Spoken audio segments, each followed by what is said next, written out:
Mhm, mhm, mhm, mhm, mhm, mhm. Mhm, mhm, mhm, mhm, mhm, mhm. Mhm, mhm. Mhm, mhm, mhm, mhm. Yeah, we're just waiting around, baby. Alrighty. That means we can go. Alright, now as I must know, we need to start trying to make videos out of this. And the easiest way for me to make videos out of this is to hit record, do a silly intro. Checkmate, liars. Mr. Beast claps back. His wells are great. I'm not sure if that's true. Let's read this article and figure it out. His charity wells don't work? That's what people have been saying. I certainly have seen that so many people have said that. I don't know if that makes any sense. How long ago did that happen? Let's see. On August 8th, 2025, Newsweek reported, Newsweek, that's a big name, reported that YouTube star Mr. Beast, born James Jimmy Donaldson, pushed back against accusations that his 100 Wells campaign in Africa had failed. The campaign, which started in November 2023, so a little bit less than 2 years, how quickly do wells normally fail? I feel like 2 years is kind of a long period of time. Granted, I'm also used to wells in like America and these types of things that don't rely on solar panels because a lot of these communities are like totally off grid and therefore they're going to need off grid electricity to run their pumps and wells and these types of things.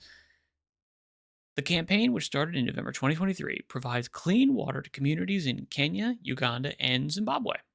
On August 8th, Donaldson posted on X refuting the claims that the wells were no longer operational. He also included a link with video proof of the success of all 100 well projects and wrote, "People desperate for ad revenue, no relation here, have falsely claimed that the 100 wells I built for people in need don't work anymore with zero proof. So I sent someone to every single well to get video proof of them all still working over a year later. Checkmate, liars, proof."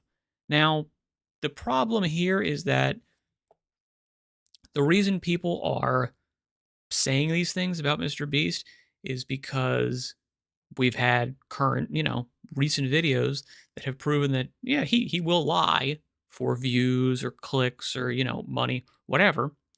And the whole idea of like utilizing a charity event as promotion, it struck a lot of people as like scummy, very scammy, very kind of gross. And while that is true, I also can't say it's bad. Like it's not, I don't think it's morally unethical. I think it's totally reasonable. Everybody gets something out of it.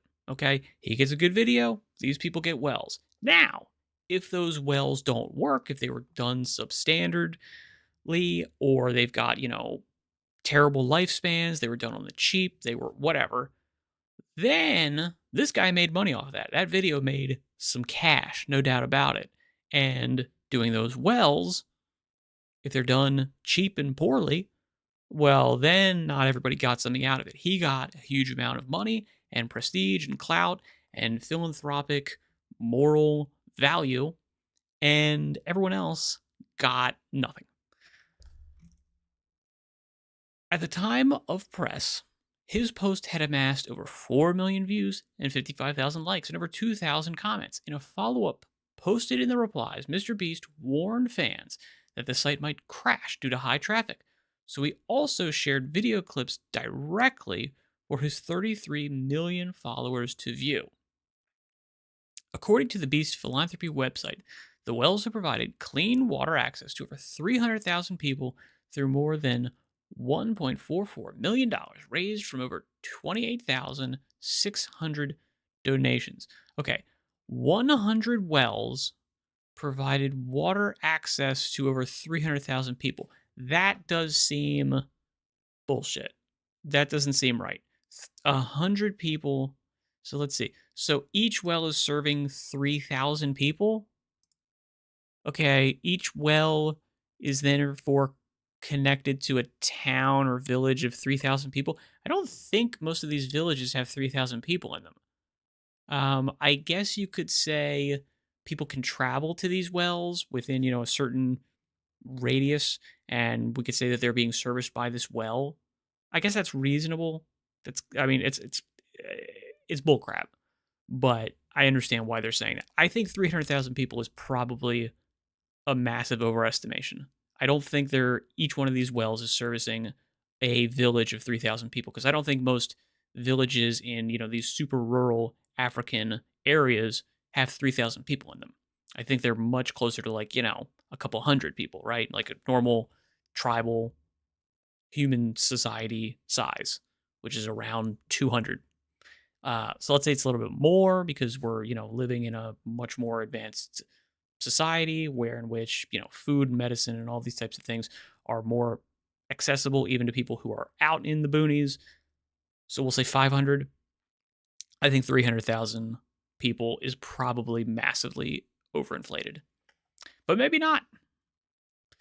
More about Team Water, Mr. Beast and Mark Rober's $40 million clean water campaign. On August 1st, 2025, Variety covered the launch of Team Water, Mr. Beast's largest fundraiser to date, aiming to raise $40 million in August 2025 to supply clean water worldwide.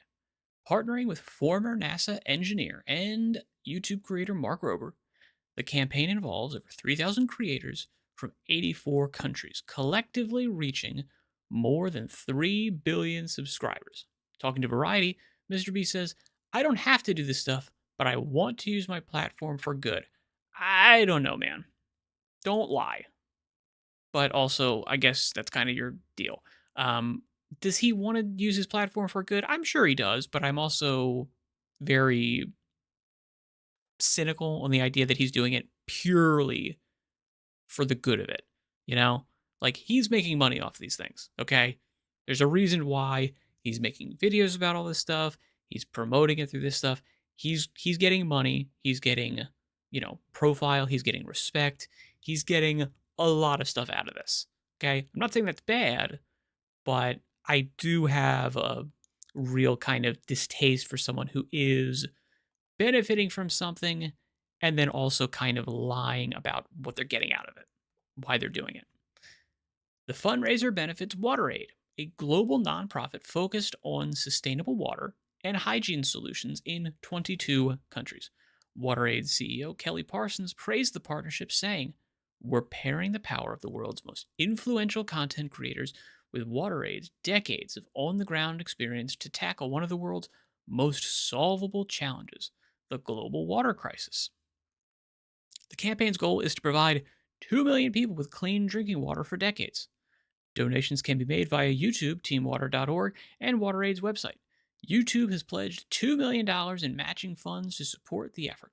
Alongside Mr. Beast and Mark Rober, the campaign features creators and celebrities such as Kai Cenat, Nick Giovanni, Gordon Ramsay, Hank Green, Fede Vigivani, and the Stokes twins. Social media users can donate to WaterAid by watching YouTube videos with the @TeamWater tag, visiting teamwater.org, or giving directly on WaterAid's website. They're really pushing that. They're really pushing this. I guess they get something out of it. And again, the other side of this is also, if you're doing these charity works for nonprofits and these types of things, you get to write off all of this stuff as a tax write-off. I'm doing charity work. Okay, how much money did you spend on this charity work? I spent $5 million on this. Okay, well, that's $5 million in taxes that you don't have to pay because you did it for charity. That's great, right? Yeah, I mean, this is not a new thing. It's kind of, a government incentive to make companies give charitably. The backlash and public debate over the well's maintenance. Now, here's the actual thing that they should have led with.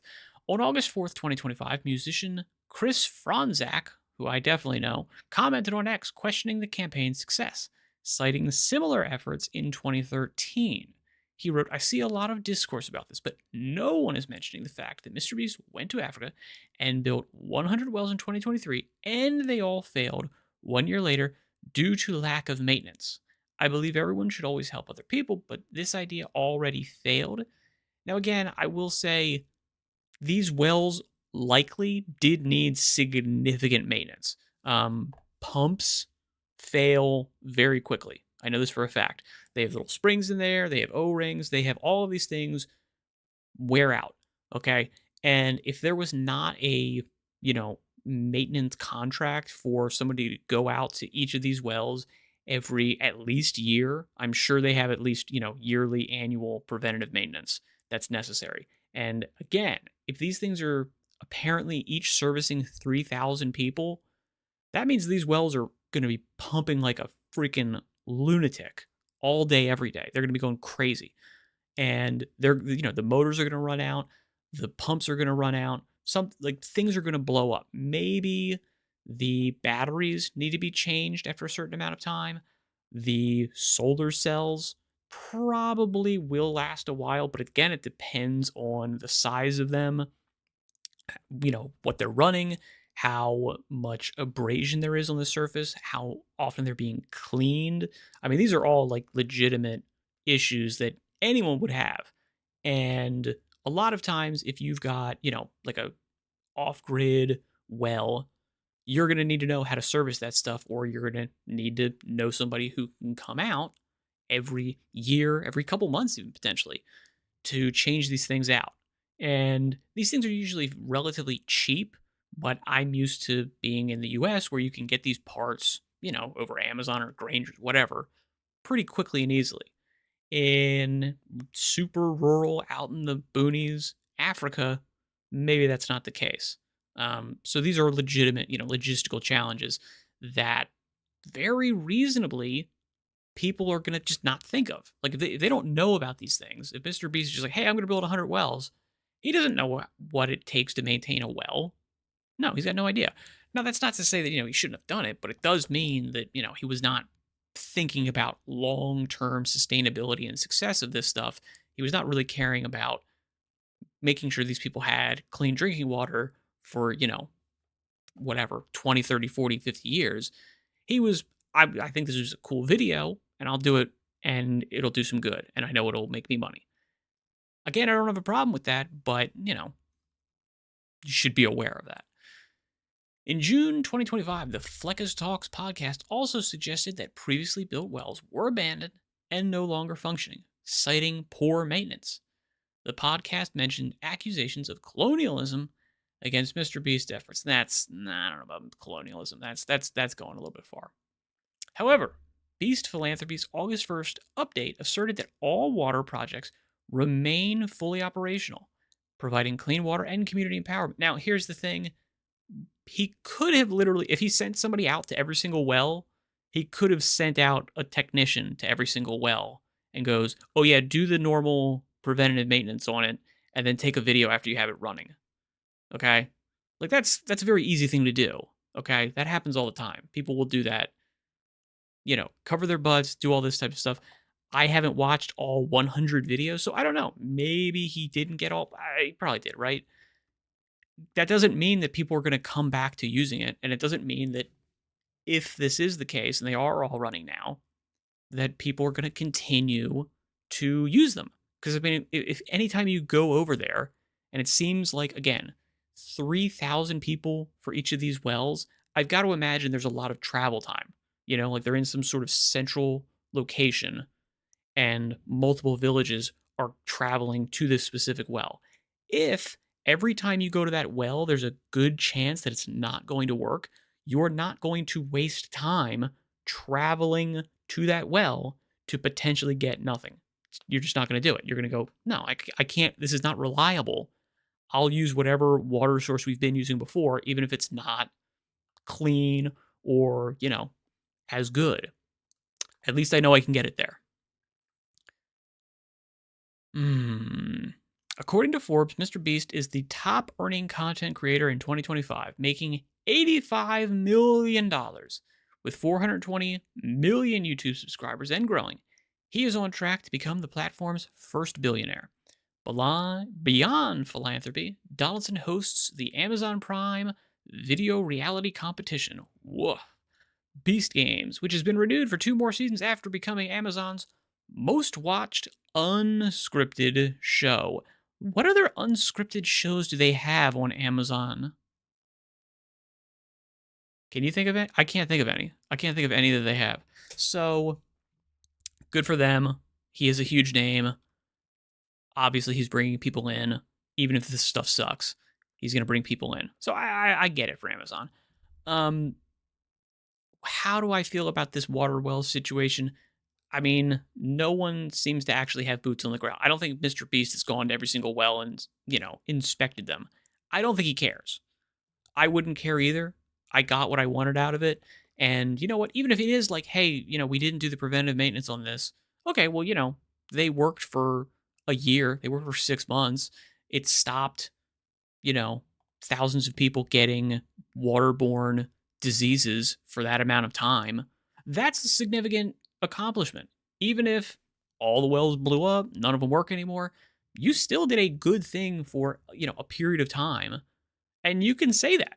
You can say, look, yeah, I mean, we had a contract. This isn't 100% through us. These communities have to deal with these things.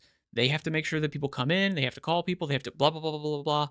We're not micromanaging these things. We've got other things to do. We did what we thought was a good thing. We gave it back to the people. And, if they felt like it wasn't worth their time, then, these wells aren't working anymore. But I know for a fact that at least for, a period of time, 3 months, 6 months, a year, year and a half, whatever, these wells were providing clean, drinkable, safe water to a community of, thousands of people. And that's a good thing, even if it's not working right now. I think that's completely reasonable. Most people would agree with that, right? Anyway, thank you very much for your time and attention. Good luck in all your endeavors. I'll say farewell for now. Okay, that was the video. Excellent. Now, the real deal here. Jynxzi. Jynxzi. The man who gave himself a speech impediment, essentially, for content. And I do see it as an insane amount of brain rot that I've seen other people who have just watched his videos. I've even kind of gotten it myself. I watched a couple of his shorts and I'm like, oh man, I'm kind of doing that verbal tick he does. That's not good. Insane brain rot potential here.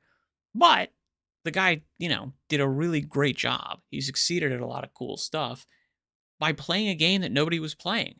And now he's pivoting to Clash Royale content, and his fans are like, no, dude. Do the thing that we've been watching you do forever. I understand. I'll be honest. I get it. And it's not just Jynxzi. This happens to everybody. This happens to like Hassan is a really good example of this, where he comes up in a very specific thing. He's doing a certain specific thing, and he gets all the fans because of that. He's doing that one political take type thing, right?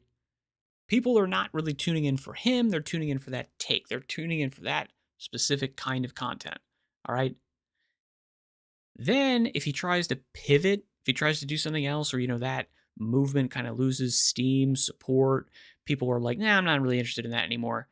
Okay. Well, now he's going to go and do other stuff. It's like, okay, well, we don't care, dude. We weren't here for you. We were here for this. All right. Now, you're not a real supporter. That's probably true. And again, that's not their fault. They were supporting what you were doing. They weren't supporting you personally. You kind of do need to know what you're doing on, your content creation stuff. If that's the case, then that's the case. And you kind of need to, stick with what you're doing if you're relying on it to make money. Now, he's doing probably pretty good, even if there is a drop off. And maybe he's just like, no, I don't really care. Even if, I lose half of my subscribers and supporters and whatever, I can still make all my bills, put some cash away. I'm good. I'm set. So I'm just going to do something that I like. And I respect that completely. Now, let me make sure the chat's working. Bloop. Alrighty.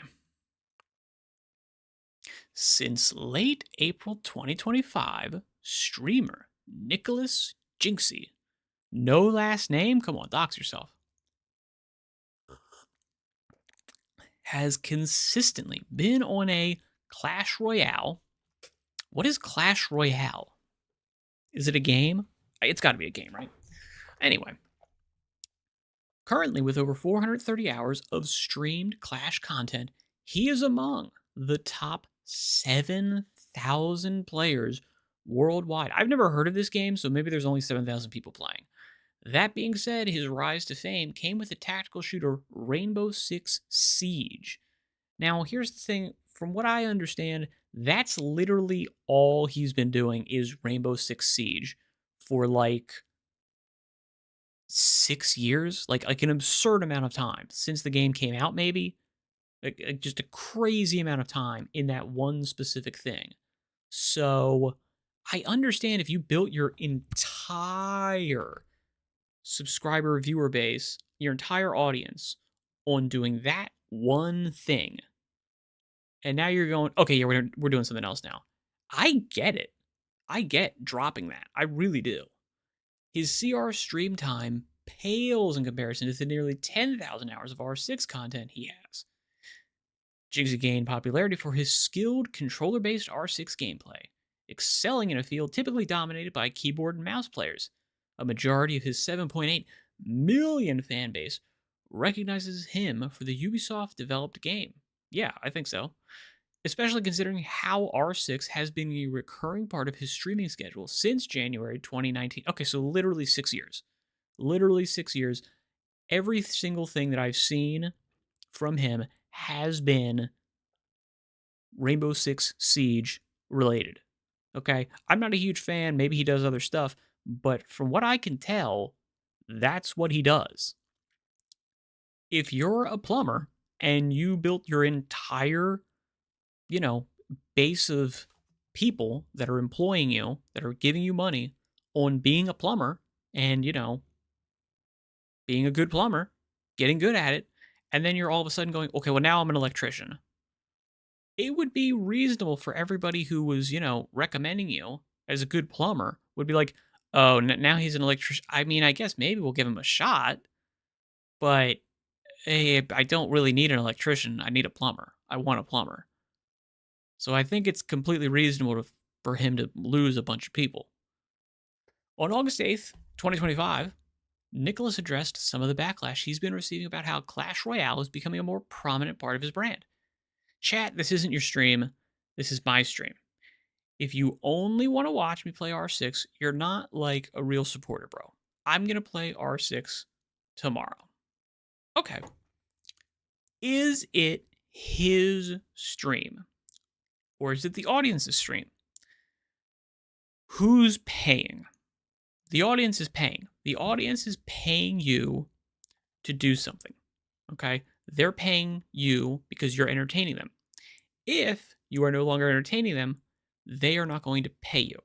Now, you, as the creator, absolutely, it is true. You have total agency over what you're going to stream. But if you only want to watch me play R6, you're not like a real supporter. No. No. The audience has no loyalty to the creator. They have no necessity for being loyal, okay? They get to spend their money however the hell they want. You also get to spend your time however you want, okay? Now, if those things mesh, you get paid, they get entertained. If they don't, maybe you don't get paid, and maybe they don't get entertained. Maybe they get entertained and you don't get paid. Maybe you get paid, they're not entertained. Maybe none of those things happen. Maybe both of them things happen. But the idea that just because you click go live, you're expecting money to pour in no matter what you do, that is e-girl shit, baby. All right? No, it's not good. It's not a good look either, okay? It's a really rough, crappy look because, again, these people are making money however they're making money, okay? Maybe you've got a couple crazy whales that, have a giant trust fund, but my guess is all of the people that are watching this are, scraping and grinding, being an electrician, digging ditches, doing retail jobs, whatever the hell, right? Stuff's rough. So if they don't want to spend their hard-earned money on you doing something that they don't really enjoy, then yeah, they're not a real supporter. And I was like, well, they were never a supporter. They were an audience member. They were there to be entertained. You entertained them. They rewarded you for that with money. If you're not going to do that anymore, then there is no loyalty test. There's no need for them to support you no matter what you're doing. That's not the business you're in. A clip of the streamer expressing his frustration with fans wanting him to switch from CR was posted within his X community, Jynxzi Loyals. The caption to the post from at Winchester Boobs, nice, sweet name, dude, read, "Damn, I guess his whole community ain't real supporters no more." The streamer reiterated that his streaming content was his to control. True. Mentioning that R6 has become particularly difficult to play lately, mainly because of the team killing stream snipers he constantly runs into. That's reasonable. This is getting unreadable. I'm not polling it. I'm going to play the game I want to play. Let me get on R6 to get team killed for 8 hours. I'm good, bro. I don't want to do that. It's not fun. I told you guys, I'm getting on R6 tomorrow. Overall, he respectfully asked his fans to leave him alone as he booted up Clash Royale. Stop. Why do you want me to get on something I don't want to play right now? I don't want to play the game. Like, leave me alone, please. I mean, here's the other side of this. He doesn't need to respond to this. You know? Like, they're in the chat. They're going, play R6, play R6, play R6. Just ignore it, dude. Like, you could straight up ignore it. You can absolutely just ignore it and go, oh, man, this guy's not even playing R6. Just farm the engagement. Farm, like, yeah, like, oh, like, yeah, I was playing R6. It was like, I think it's like R6. It was like, someone said R6 in chat. Probably tomorrow. Yeah, probably tomorrow. Do it now. Do it today. Do it today. Do it today. Yeah, okay. So Clash Royale today. Yeah. That's what we're going to be doing. Yeah, dude, like, you do not need to be responding to this. Again, do you need the money? If you need the money, play R6, dude. All right. And even if you get destroyed, again, somebody's out there cleaning out a septic tank. Okay. And they're potentially in your chat spending some of that septic tank money on you. Have a little bit of charity, have a little bit of understanding that most people's jobs suck at least some of the time.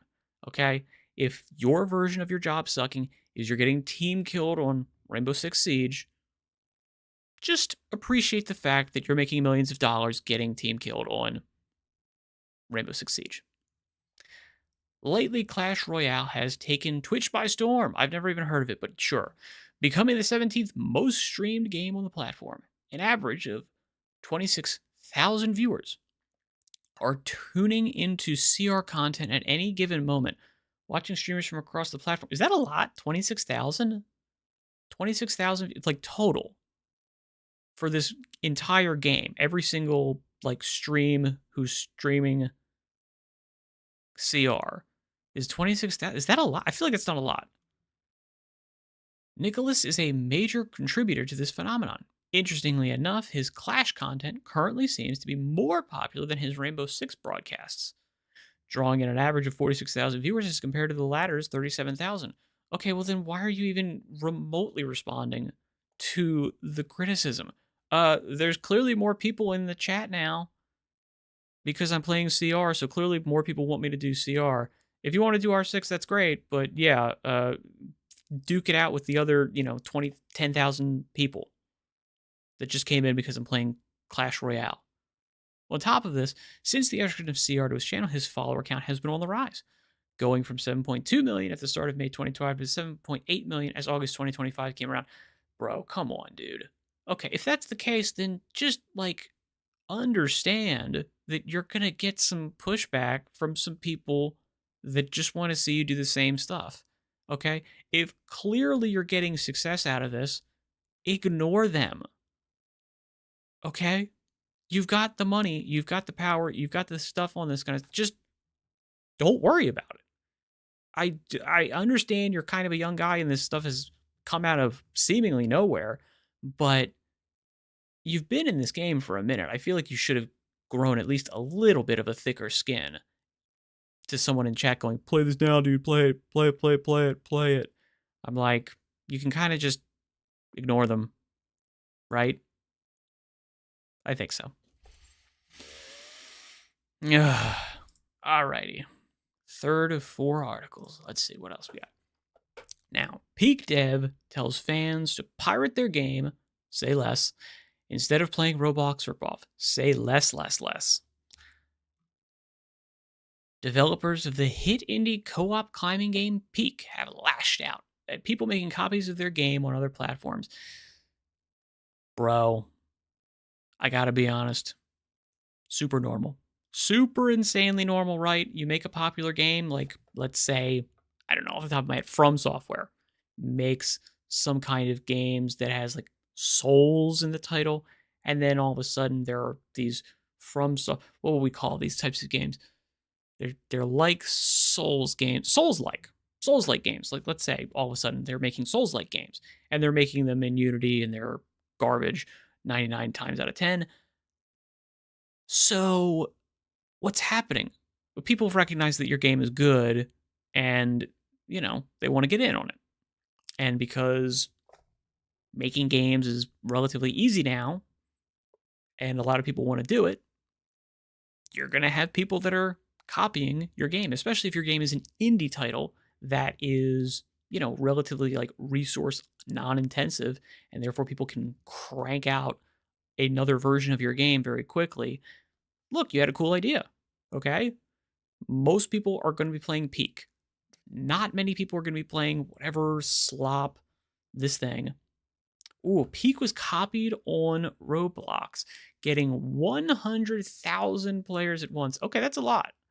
Leo, I did not know that it was 100K at once, but I do also think, what is it? Like, I think that's probably also just because Roblox is huge. I don't necessarily think that is because they made a game that's like incredible. And then also, I don't know how like the Roblox stuff is monetized. But again, it's like, look, you had a cool idea, right? Everybody's playing, all the streamers and all these types of things, they're playing your game, okay? You're kind of set, all right? You're set as an indie developer. You can turn into a large company now, basically. You can hire more people, you can do more stuff. That's pretty cool. I like it. I also like your idea of, hey, pirate this. Pirate our game, Don't play this crappy version of it. I agree with that. All right. Lashing out at people making copies of their games on other platforms, slamming them as slop, and asking players to pirate their game instead. Peak has taken over the indie gaming scene, breaking player count records and amassing a huge player base in such a short time. I wonder if they're going to tell me what it is. All right. However, alongside popularities comes a slew of copies, with various developers looking to capitalize on the climbing game.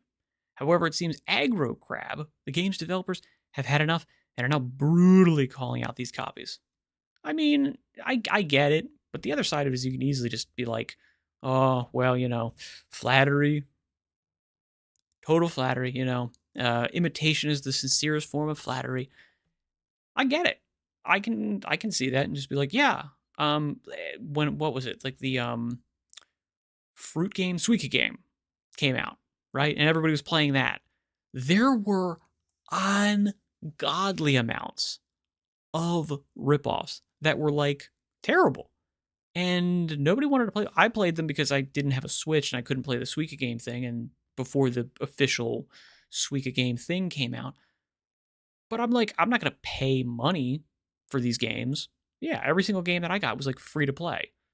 So, I think most of these things are also just like, hey, this new game developer who doesn't have anything to their name, they are looking to, make something to build out their resume. Well, what are we going to do? Well, let's make a copy of whatever new game is hit out. Okay, is it Suika game? Is it the watermelon dropping game? Is it the Peak game, the climbing game? Is it, a Souls-like game? Is it something like that? And they're like, okay, yeah, those are hot now. We'll make a version of that. And I don't think these games, I don't think they actually take away from that initial thing. I think they're kind of good, what would you call it? Publicity? Kind of, like, because there's more word of mouth of like a climbing game. People are always going to look back to the originator of that idea way more so than they do a bad copy of it, you know? Even if it does kind of like slam out your search results, most people are going to be aware of which one's good and which one's bad.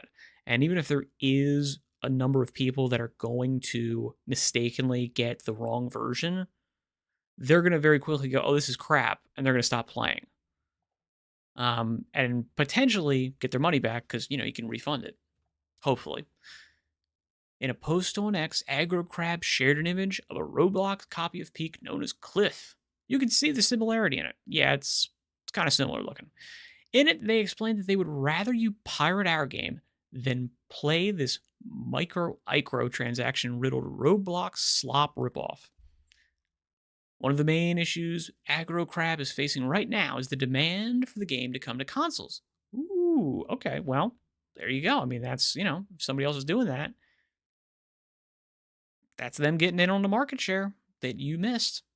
Players who could only experience games on consoles are left unable to play, likely leading many to head to these ripoffs. They are ripoffs, but I mean, get what you can get.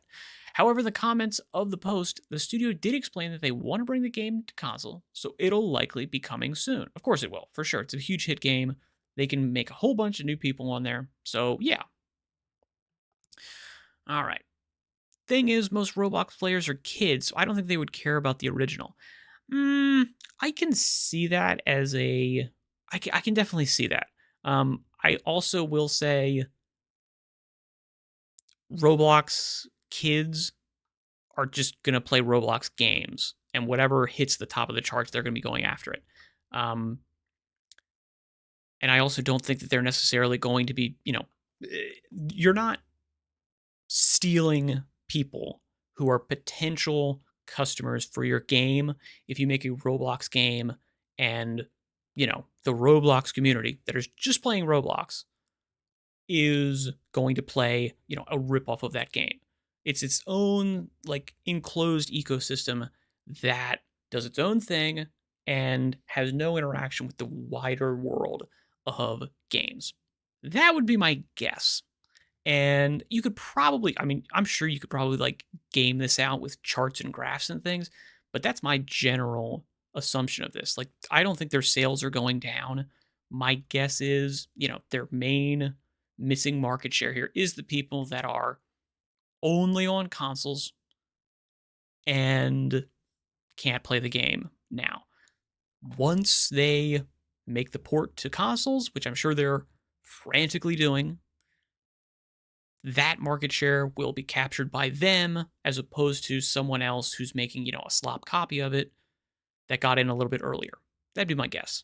Because that certainly is the case with, again, I'm gonna use Suika game again and again and again with this. That, even though it's just on the Wii, I think, or the Switch, whatever it is, that was still absolutely blows out all competition. Even though there's ones that are, on all other consoles and these types of things, the amount of people who bought the original OG Suika game far eclipse any of the imitators. Interestingly, many of the game's fans agreed with the statement, commenting, "I'd rather just pay the extremely reasonable $8 it costs for me for one of the best co-op games I've ever played. But that's just me." Peak's cost is much less than the average price of games at the moment, which is a big deal, meaning many fans are more than happy to buy the original game. Exactly, and I mean, this is going to feed into our next article, which is GTA 6 expected to cost $100, but people are very happy to take a chance on a cheaper game if they think there's any possibility that they might lose out and not have a good time. People are not going to pay 50, 60, 70 plus dollars for a game nowadays. All right. They're just not going to do it. Even if there is a chance to, refund, you can lose that. You can be like, "Oh no, crap, I played for 3 hours and 1 minute. Or it's been 2 days, I got busy and I forgot to refund this. Now I'm out $50. This game sucked." $8 though, you're like, "It's $8. I don't care." It's like, okay, I don't have a double cheeseburger today. I just eat my whatever I had, sandwich food at home. Others are calling for aggro crab to appeal to Roblox to ban the game in the no, don't do that, or copyright strike the game. Though as of the time of writing, Cliff is still active on Roblox. Don't do that.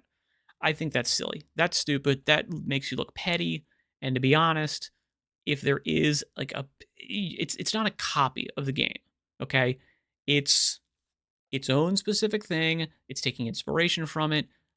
My guess is they would not ban it. Maybe they ban it, but even if they do, you just look bad. Like optics wise, be a cool indie dev and be like, we're really happy that people like our game so much that they're copying it.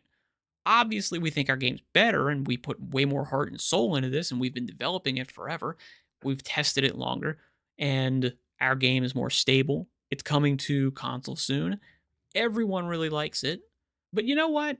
If people think that they can do a better job, my hat's off to them. I wish them all the best. You know, they will never be able to copyright it. Well, that's probably true. I mean, yeah, like not in the terms of like, okay, we made a Roblox copy. No, there's no copyright striking there. Alrighty. Final game. And Emerald Juice, if you're still in the chat. Gooner, are you saying you're a Gooner? GTA 6 expected to cost $100 and become one of most profitable games ever. Come on, man. Put the article in there. One of the most profitable games ever. Come on, man. You can do this. I know you have an editor. GTA 6 could become one of the most profitable video games of all time. Yeah, it probably will, right? Especially if it costs $100. Although the other side of that is also how much money did they spend to make it? Because if you're saying profitable, it's, revenue minus cost. So it probably will be just because it's like a disgustingly, insanely well publicized game and everybody's going to buy it, whatever it costs. So it probably will be super profitable. But I wonder what the list of actually, again, profitability is. I wonder if they have like a top 10 or something like this list somewhere. I would be very interested in that. Analysts predicting over $10 billion in lifetime revenue. Revenue, not profit. It could come at a cost. It definitely will. For everybody else playing games, if it's $100, we're gonna get shafted for every game after that, and it's not gonna be good. As originally reported by The Telegraph, according to Michael Pachter of brokerage firm Wedbush Securities, Rockstar's next major release is looking like a massive moneymaker, though it's not been cheap to create. According to Pachter, GTA 6 has already cost more than $1.5 billion to develop. Okay, so obviously, let's say it does cost $1.5 billion. $10 billion, that means that there's $8.5 billion in profit. That's a huge amount of profit, right? Okay, well, lifetime revenue is not necessarily due to, the amount of sales. Making the games, in terms of printing them, printing copies of the game, that's cheap. A lot of people are also going to buy digitally, which means that it's free, basically, to distribute. The lifetime revenue is also going to include things like if there is a service charge for playing online. That's going to be probably the vast majority of where that revenue comes from. Obviously, a ton of people are going to buy this game. There's no doubt about that. But let's say, okay, it's $10 billion. Let's say it costs $100. So that's $1 billion. So 100 million people are going to buy the game at $100. I could see that. I don't know. 100 million people over its entire lifespan. That'd be a big game. That'd be pretty big. I don't know. Maybe not. I think realistically, probably a lot of that is going to be, hey, spend $5, $10, whatever, a month so that you can play online. Because a lot of people play GTA 5 online, right? That counts as revenue. But to be honest, that $5, $10 service charge, a lot of it is actually going towards maintaining the servers, paying the people that are, maintaining the games, the moderating it, blah, blah, blah, blah, blah, all of that type of stuff. That takes concerted effort and money over a long period of time. And I don't think it's massively profited. I'm sure they put in a little bit of margin there so that they can make money off of it. But my guess is the majority of that, monthly surcharge is getting eaten up by the actual cost of, running a big online game for years and years and years at a time. But he believes Take-Two will see massive profits in return. The game will be immensely profitable, Pachter said. It will likely generate $10 billion lifetime and another, never mind, and another $500 million annually. I should read ahead from GTA Online. Okay, that's interesting. Okay, so I guess they're expecting 100 million copies to be sold, right? If it's at $100. Pachter also expects the standard edition of GTA 6 to come with a pretty premium price tag. I expect a $100 price point for the game. That would mark a major shift from the typical $70 AAA launch price. But the scale and longevity of the game have to be taken into account, especially given how fans are still enjoying GTA 5 12 years on. Good lord, that game's been out for a minute. That's crazy. Despite the regular suspicions that GTA 6 will cost upwards of $80, the hype surrounding the game hasn't died and supports the predictions as well. And again, I don't think anyone is necessarily even caring if GTA 6 specifically costs $100. I think most people are like, you know what? It took them 12 years. They're like the best in the game. It's probably going to be worth $100. There's probably going to be $100 worth of content in there.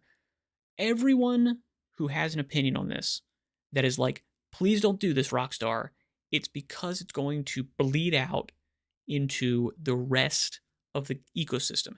And it's going to poison the well, and it's going to make every game $100, or at the very least close to $100. It's going to move it from $70 to $80, $80 to $90, $90 to $95, whatever.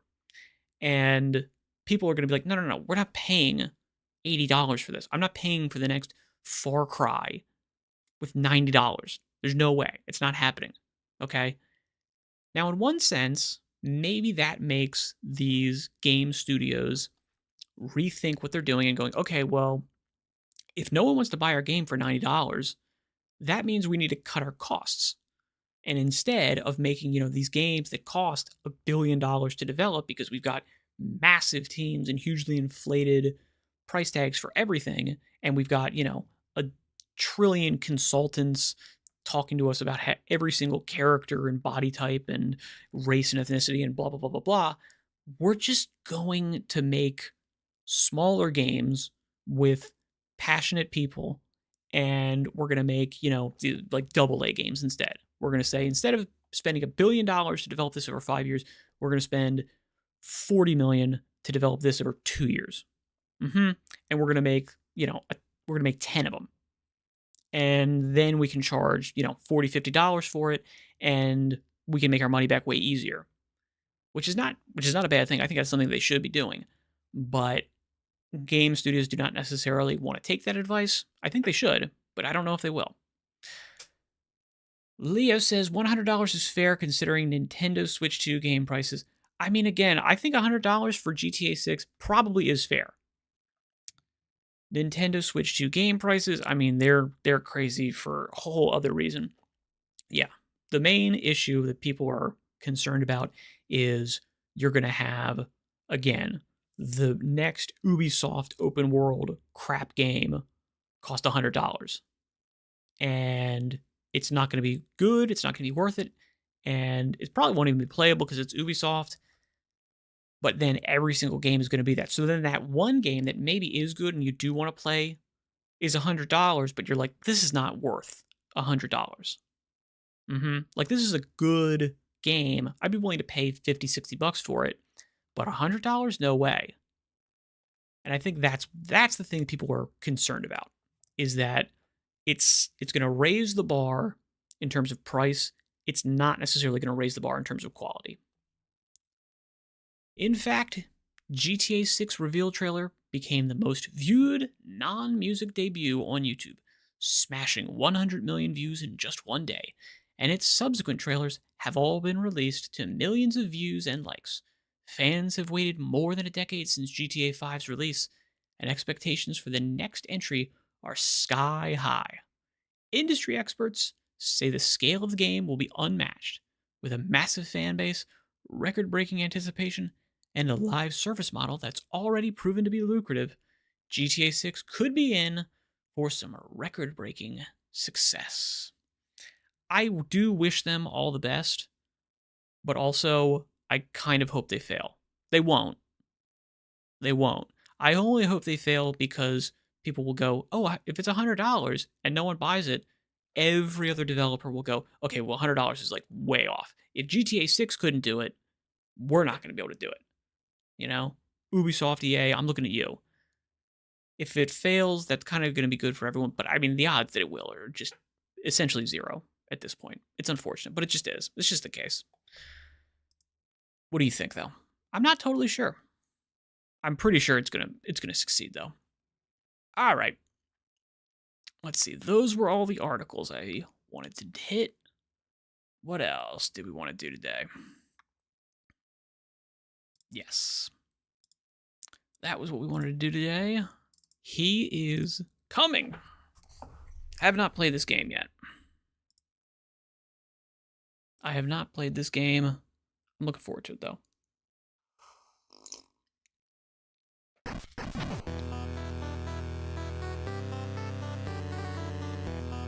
There we go. It won't fail. Maybe minor bugs at release, but that's it. Yeah, that's pretty much, I think, the reasonable take.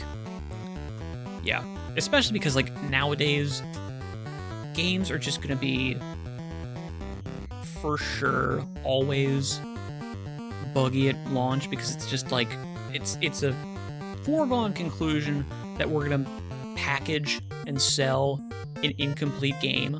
Like, whatever's on the disc is gonna be, you know, relatively playable. But because we need to make those discs in advance, we'll put them out, you know, we'll start packaging them 2 months before the game is, like, actually complete. We've actually done the final bug hunts and that kind of stuff.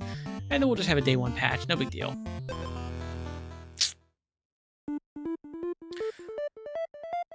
Long ago, in an age lost to time, mortals and demons waged war against each other.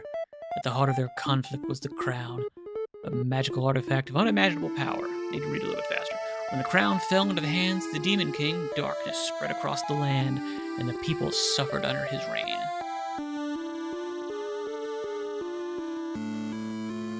But as all hope seemed lost, a lone hero emerged, a knight who faced the Demon King and struck him down. The land healed, peace returned, and the crown was sealed away deep beneath the earth.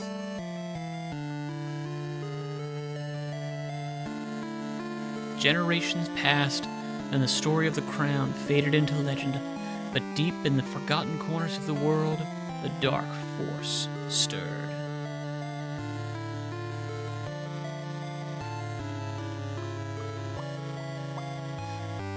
Let me resize a bit. Doink. Do I click? No, it just keeps going. There it is, I see. It's deforming me. Ah! Okie dokie. Tab. The Black Knight. Black Knight gains attack equals to the player attack +2. Okay, I've got a twig. Let me see if I can use a controller for this. Okay, I can use a controller for this. Excellent. Because my keyboard is currently locked. Doink, doink. Alright, let's go to here. No. Press Y in the overworld to toggle quick bottle mode. When active, battles will resolve instantly. Press Y again to turn it off. Excellent. Alrighty. What the hell does this do? How do I get into it? B. will be to enter map mode. In this mode, you can hover over events on the map to view more details. Once unlocked, waypoints allow you to fast travel by hovering over a waypoint in map mode and pressing A. Okay. Home. Okay, I guess that's just where I respawn from then. RB, that's my stats. Alrighty. Should we open up Cheat Engine already? Now we can wait a little bit. Alrighty. I guess we just go. Okay, treasure chest. Lose, after 3 strikes, lose 2 attack. 4. Can I see a better thing? Alright, convert 1 speed to restore 1 health. That's not too bad. Frostbite Trap. Triggers when your health drops to 50% or lower for the first time. This is probably better. Yeah, because I think that's probably, yeah. I should have looked and seen what my actual attack was, but I think we're okay. Okay, this is kind of cool. Alrighty, let's see. Deals damage equal to your thorns when struck, then removes those thorns at turn's end. Spiny Chestnut, that'll start gaining 3 thorns. Very nice. Okay, if your health is not full, restore 2 health at battle start. I'm gonna definitely take that. That's a super good bonus. Okay. I was wondering if... Yeah, I was wondering how far you can go. Ooh, okay, the random stuff. That's what I was looking for. Oh, okay, I get it. Okay, so that you can see them. You can run. You know what, we're just gonna attack this guy. We're gonna see what happens. Okay, battle resolve automatically. You and your opponent each take turns attacking each other. If your health reaches 0, you lose. Yeah, I get it. Attack represents how much damage you deal each turn. Armor absorbs damage that would be dealt to health and is replenished between battles. Speed determines who goes first. I guess I don't go first. You can adjust how quickly the battle plays out by using the options above. Good luck! Let's play. Ooh, that was a good choice for me then. Alright. Quick attack, that's good. Alright, I think I am gonna actually straight up... We will cheat. Alright, it's in the name. I guess we'll scan everything. We probably shouldn't, and I'll be totally honest. I'm just gonna wait. At least a little bit. Ooh, okay. So they do chase me. Alright, reveal a location of interest, crystal ball. I don't know which any of these are. I know where this is. I'm curious where this is. Okay, I could see that.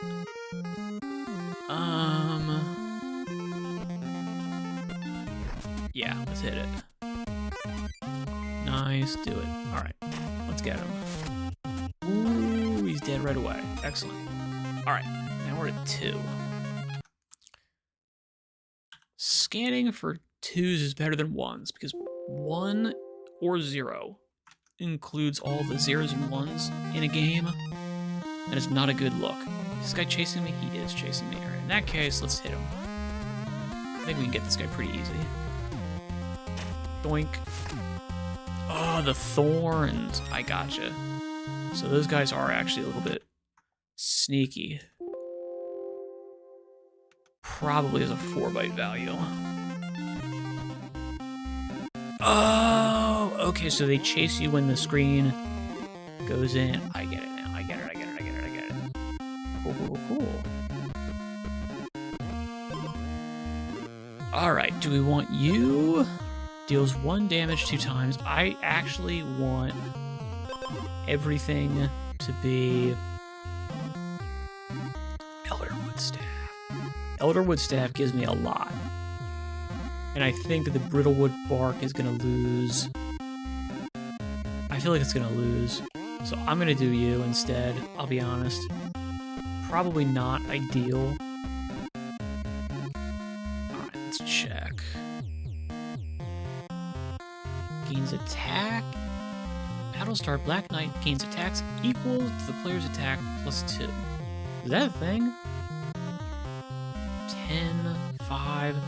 So then why is my armor value 1? But it's 5 over here. I don't know.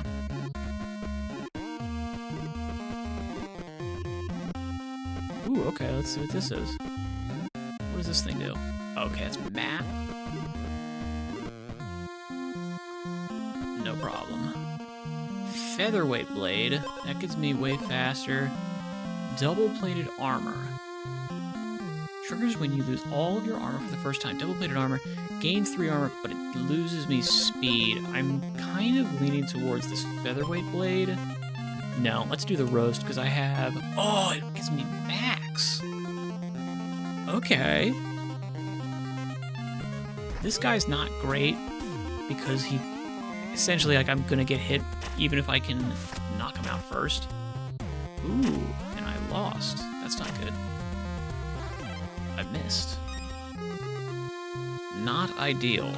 Alright. Scan for 4. So far, it is looking like it is a 4-byte value.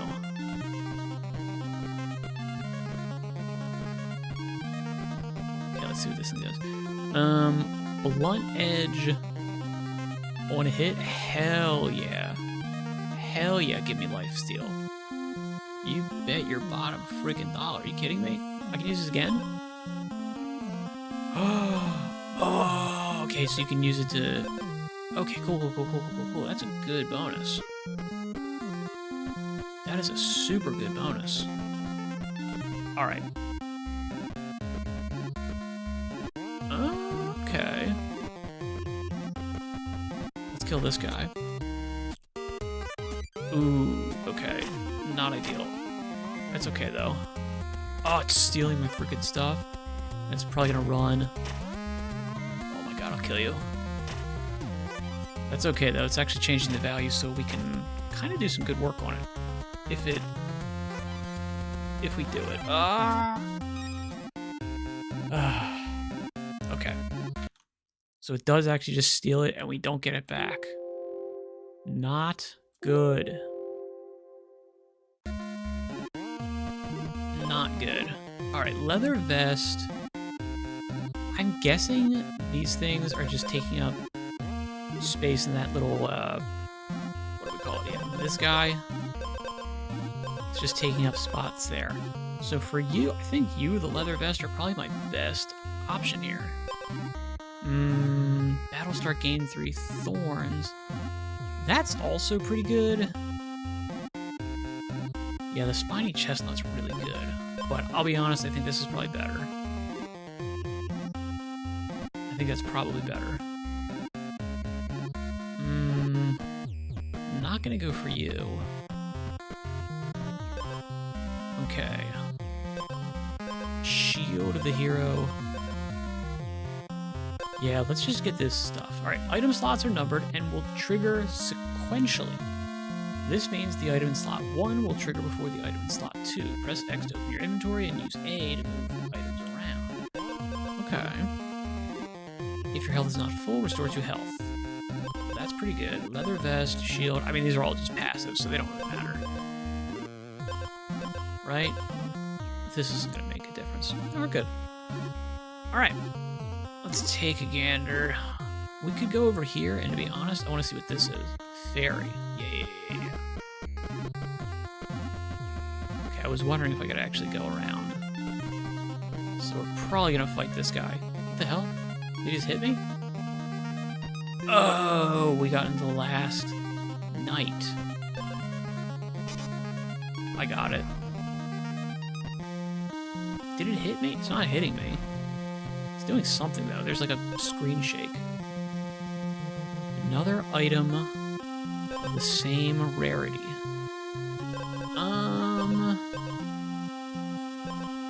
Shield of the hero. Wood, food. Let's go for you. Let's see what that does. What did this give me? Nothing good, actually. I think I'm gonna just kill this guy. Hopefully we can take him out pretty quick. That's good. You know what? We actually buffed speed enough that this actually made a difference. This was pretty good. That was a good choice.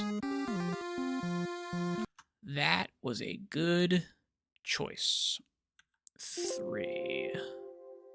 Okay, we got rid of all the 3 values. We got rid of all the 4-byte values. I might have screwed up, though. We got rid of all the 4-byte values, though. I don't know. No. Okay, here we go. Boss. The Black Knight is the boss. Gotcha. Gotcha. Okay, let's see.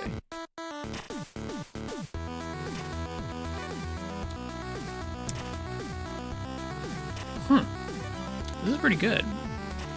I kind of think I might win? No, I'm not gonna win. You're not supposed to. There we go. Okay. Journey's beginning completed. Game over! Game over, man. Alright. Journey's beginning completed. Lose your first battle. Yeah, okay. Thanks. Completing challenges unlocks new items. Unlocking 2 or more adjacent challenges reveals what you need to do. Oh, I like that. I like that. That's good. Alright, now where's the rogueliteness? Where's the roguelite stuff here that I can actually, like, better my guy with my stuff?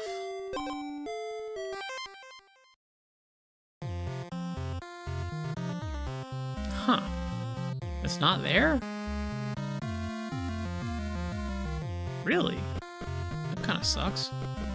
Ooh, let me see what this does. It's just 1. Okay, 1 attack. That's an easy one then. Leather glove. Definitely.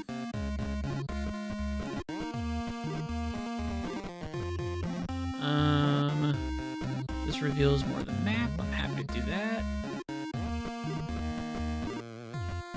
Okay, we can get to you.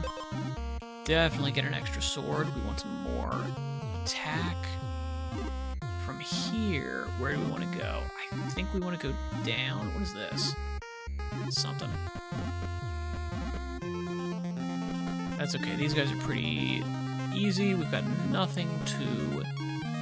We've actually got nothing to lose because we don't have any... Yeah, we don't have any gold for them to steal, so it's a pretty solid attack. Alright, I will use the same values that I was searching for before. Let's see if I got them. It might have actually significantly lowered. We've actually only got 2 values. And they're both 4-byte values. Set at 1. So if it keeps the same address throughout, this is good. Don't do that. Alright. Restore 1 health on a hit. That is pretty good. It's not actually a good bonus for us. It keeps wanting me to do keyboard, because I got it windowed. Alright. Temporary attack at the start of your first turn. Temporarily gain 2 attack. It's not too bad. Give the enemy 1 freeze. Let's do that. Yeah, let's do that. And what's this? Leather glove. Waypoint unlocked. Okay. Very nice. We don't want to use that. I feel like a bear is going to be super... difficult. It's because they've got some armor. Okay. Freeze. Very nice. Okay. It looks like a panda. So we killed the crap out of it. That's good.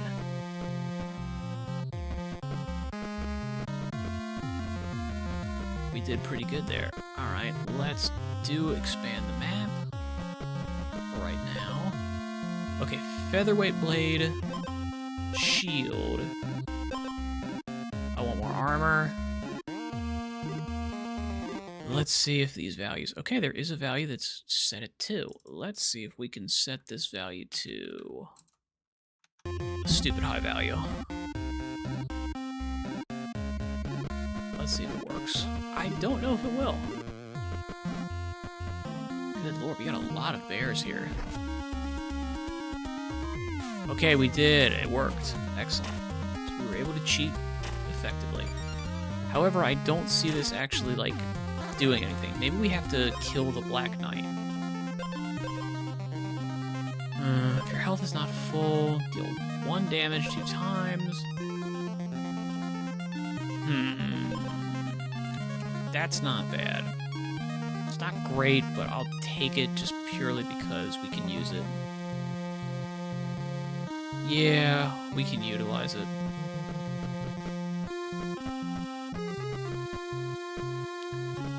We're really hoping to find a forge before we get to the last one. Oh, the cherry bomb takes care of the armor. That's actually... Okay. We're actually doing pretty good then. I don't care if this guy hits me because I can just cheat more gold. Not a big deal. Not a big deal at all. Boink. You done. You're done!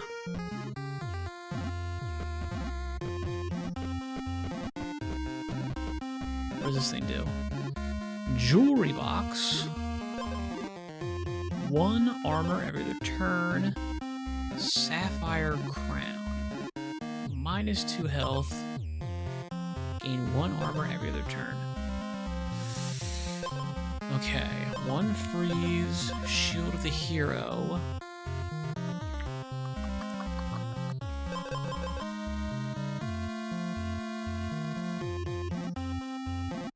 I feel like this is a good... I feel like that is a good bonus. Yeah, I think that's a good bonus. We can go to that waypoint. Actually, yeah, let's do that. We can go to this waypoint, unlock that. That's nice. And we get to meet this guy. 2 of the same common or golden item. We don't have that, do we? Can I do these guys? No, I can't. Okay. So this guy can give me extra stuff. Okay, let's see what this guy does. Doink. Apply oil to your weapon. Hell yeah, attack oil. You better bet attack oil. Alright, this bat's gonna do something. 4 health. That's way more than I was expecting. Doink. Nice. Let's see what this guy does. Sleep until next day and restore 10 health. I guess. Obviously, okay, Razor, I should have actually checked to see what the hell we were doing. If Razor Tusk Hog has more speed than you, hits first, his first strike deals 10 additional damage. So we're kind of toasted here. Not good. We should have built. We could have built here. But actually, it doesn't even matter. Ha ha ha. Hunting season complete. Less is more completed. Okay, this guy, alright. Trent temporarily gains 3 attack if the player has no armor.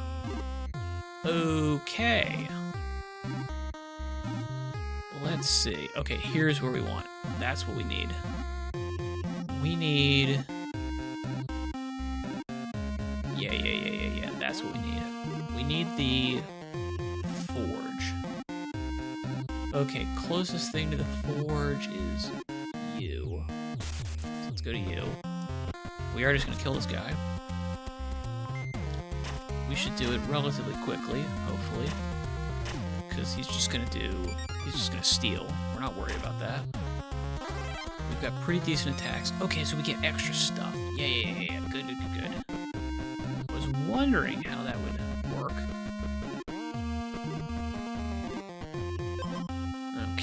cutting edge. Yep. And you, hell yeah. That's good. Should be able to get to this without doing anything crazy. Shield of the hero. You know, we had 2 shield. Definitely want to do the horned helmet. That's a good bonus. Not worried about this bat. I don't really care. I know this guy's gonna give me something. Ooh, excellent. Okay. Now we can do some stuff here. So this is the guy that we want to be looking for if we're cheating. Which we are. I'm a low-down dirty cheater, after all. Now, do my weapons, if I buy a new one, does this maintain the bonuses? I guess probably not. Right? Probably not. I guess I could go back to the forge and maybe get it again? You know what? That's probably true. Alright, if you have more speed than the enemy, 2 additional strikes. That's pretty good. 5 attack and take 2 damage. Triggers when your health drops to 50% or lower for the first time. It's okay, but it's not really great. 3 damage to the enemy if they don't have armor. Double the damage dealt. He does have armor. So we basically want to try to, if you're below 50% health, gain 2 armor. 3 attack if the player has no damage. Okay. 5 damage and gain 10 thorns. Exposed. Triggers when you lose all of your armor for the first time. That's probably pretty good. We will restock. Blood Moon Sickle. I kind of want to try buying this new thing and then see if I can go back to the forge and redo all the stuff. Take 1 damage. Because, I mean, this is like... Yeah, deal 1 damage. On a hit, take 1 damage. No. Let's try to do this other stuff. Equal to your attack on hit. Every other turn, gain 1 attack and restore 1 health. And we'll just keep it. I don't know. Doink, doink. Okay. That worked. And then he's going to take hits from that stuff. That's pretty good. I like it. That's pretty good.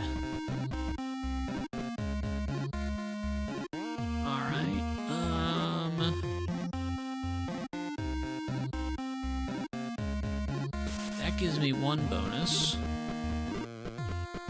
These bears, okay, these bears aren't too bad. Freeze it. Go ahead. Take it. So my armor's pretty good. I like that my armor's high. Ooh, and then you know what? I wonder if we can get double the same things. I wonder if that's what we should be doing. We should be trying to, like, stack specific things. The player has no armor. We really do need to be, like, getting more and more armor. Because this guy's gonna, like, just annihilate us.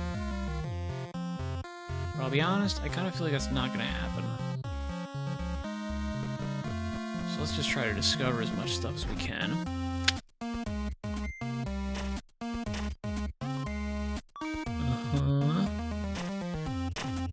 I like the thorns. I feel like thorns are super solid, especially if you have decent armor. You know? Reveal the location of interest. Forge. Yeah, let's see Forge. I wonder if I can bump my Forge up even better. I probably need to go through this bear.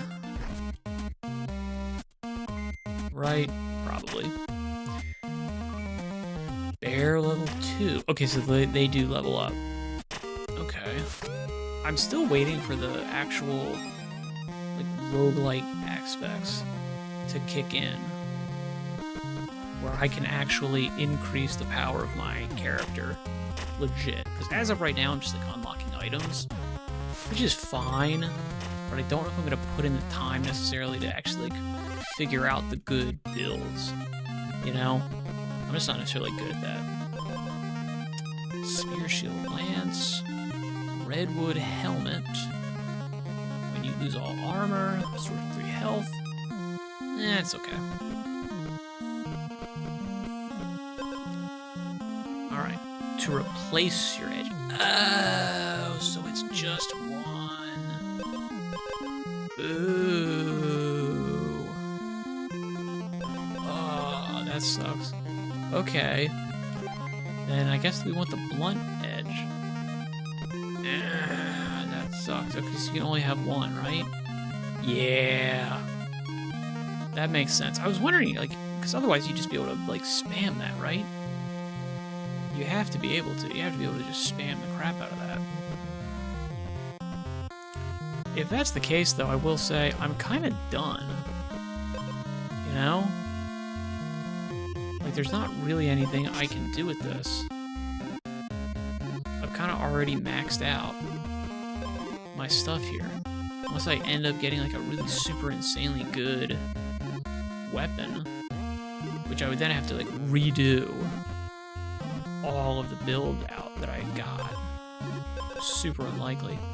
Can I do this again? No, it's just one at a time. That's fine. Expand my map. Let's see it. We're just gonna run from everything.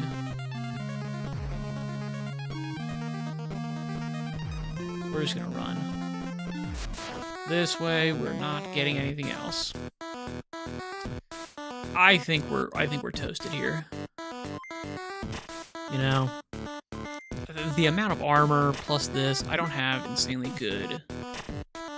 Okay, he's only doing 1 damage. Now he's got more damage.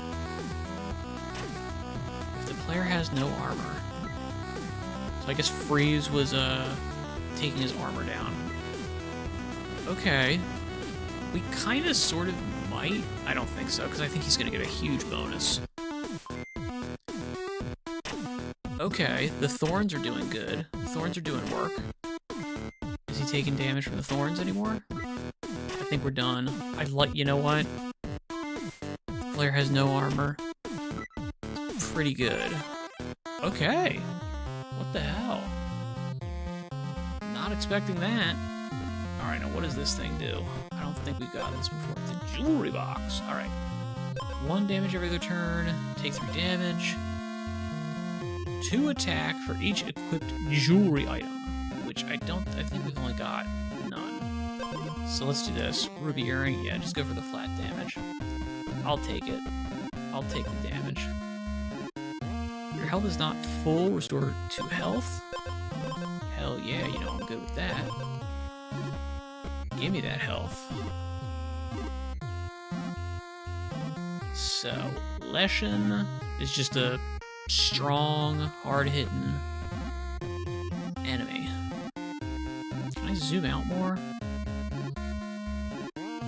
No, doesn't look like it. So I guess let's just try to get the, what do we call it? The waypoints? Yeah. See if any of these weapons are super good. Thorns, deal damage equal to your thorns. 1 hit, gain 2 thorns. That's pretty good. I am gonna bullshit it, but that's pretty good. Yeah, we're looking rough. I think we can actually heal up 100% though. You know? I feel like we can't. Nope, never mind. They're doing 8 damage. Never mind, we're toast. We are toasted. We are completely annihilated. There is no shot. We're dead.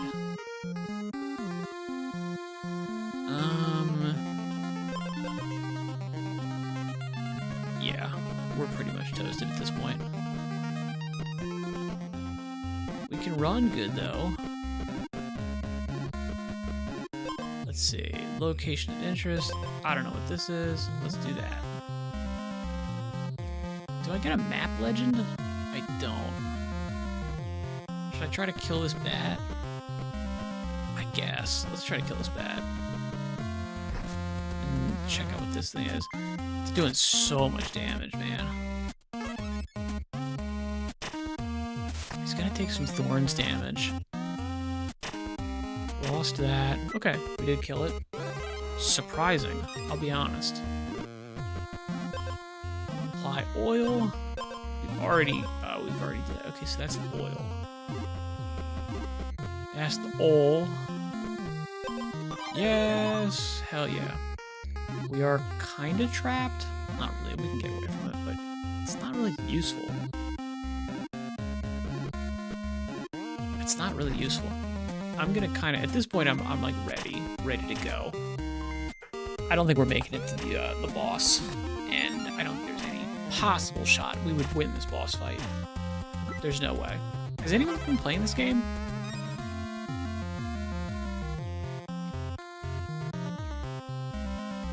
I don't know.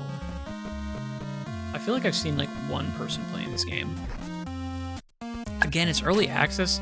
I generally don't like early access games because I don't like playing unfinished games. And I just think, yeah, I mean, that's kind of my whole thing with early access, is it's just you're paying so much extra. Okay, fairy. I never got to see what fairy does. An item and another item of the same rarity. Which one's any good? Let's go for you. Jewelry. Oh, okay. So, if that's the case, let's try to find the dude who combines stuff. There he is. What's the closest waypoint to him? Not really close. Or if we can find anybody else. Probably not, unfortunately. I'm guessing these purple things are good. Regain your base armor. That's pretty sick.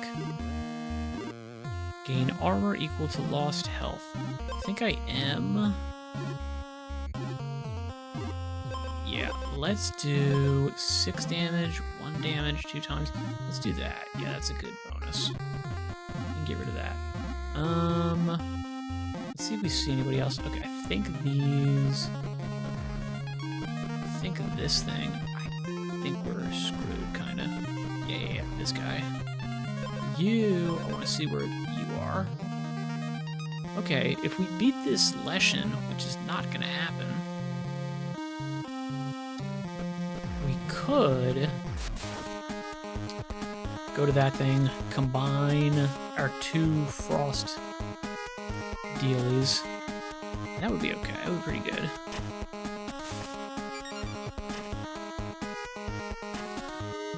Okay. I was wondering if it basically stacks immediately at battle start of all the items, or they go in turns. I don't think they go in turns. Well, already that did pretty good. Yeah, definitely. There was no shot. There was no chance. Okay, went against Redwood Trent for the first time. I'll take it. Less is more. Defeat the first boss with only common items in your inventory. Was there another possibility here? Edgelord. Alright, hunting season. Razor Tusk Hog. New run. If I go directly into new run, does it just give me exactly the same stuff? It does. I'm still really hoping I can actually get some roguelite bonuses here.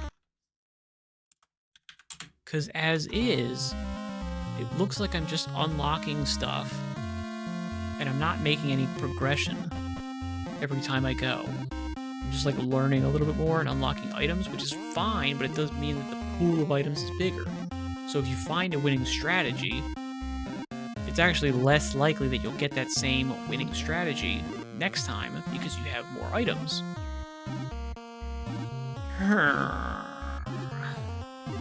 Let's see.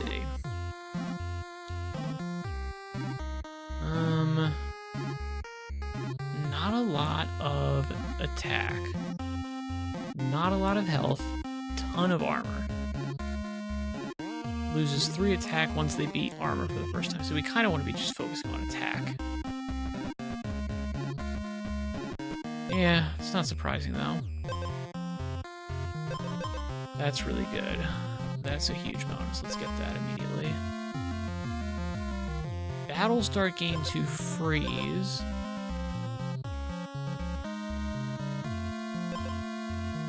Restore 2 health. That's okay. Gain 2 freeze. I'll take it. It's probably, that's a terrible move, to be honest.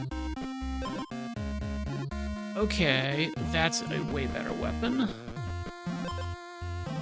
That's kind of also a better weapon. That's a good one. Get the thorns.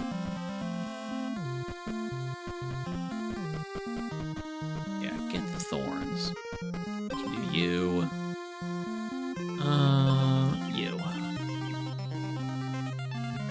What do we get out of that? We got steal 2 armor from the enemy. Hell yeah. That is exactly what we wanted. And we have to kill it. That's okay, though. This guy attacks me, he's basically dead immediately. Yep. That is the power of thorns, sweetie. Alright, let's look at you. I want the forge. That's going to give me some good stuff. And then the merchant's really good. Alright, that is pretty good. Exposed and wounded. Lose 2 attack. Now, does that mean or? So if I get either of those things, I lose 2 attack. Or is it like once both of those things happen? My guess is it's when either of those things happen. It's gotta be, right? If you have 0 base armor, restore health to full, that's okay.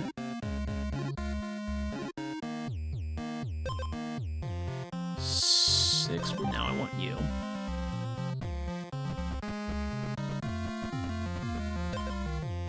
1 speed to attack, cutting edge, that's not too bad, I'll take it. What do we got here? Sword of the Hero, roast, 3 gold, don't need it. And we ran into it. That's okay though, he's gonna attack first, he's gonna get... Oh no, it doesn't even matter because I got that attack. That's pretty good. Alright. I can take that. Let's run. What other stuff are we trying to do here? I know at this point I'm like, I don't think I like this game. I will probably not go into it any further. Does anybody have any interesting stories they want to talk about today?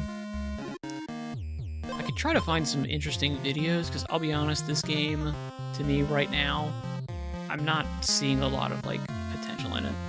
Not that it's bad, it's just that it's not... doesn't have enough depth for me. Like, the roguelike aspects of it, I'm sure, have enormous depth, but I like the progression of roguelites. Roguelikes. That's the kind of thing that I can actually enjoy. Because at the very least you're going, okay, each run, even if the runs are not fun, the actual gameplay loop is not fun, the sense of progression is. This game is not doing that for me, I'll be honest. Maybe I just haven't unlocked it yet, but I don't think so. I don't think so. I'm fairly certain I've gotten what there is to get out of it. And it's just that it's not there. So I don't think I can play this for 3 hours. Or whatever. 2.5 more hours. You know? Just ain't there, my man.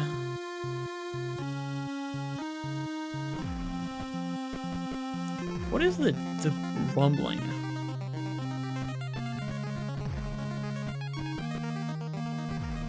I'm not fighting this guy. Okay, let's see it.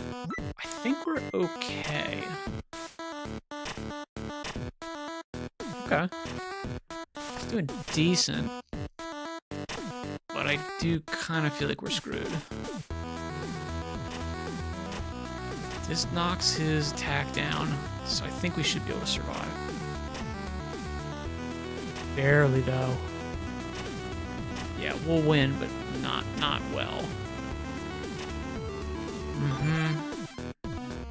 That's good that we killed that enemy, but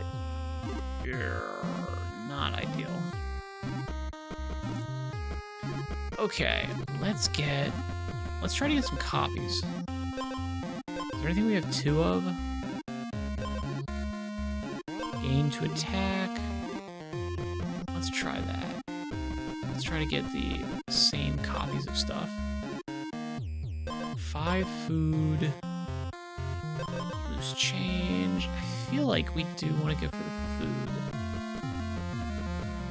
Even if it's not ideal, I think we want to go for it. There we go. Give me my stuff back.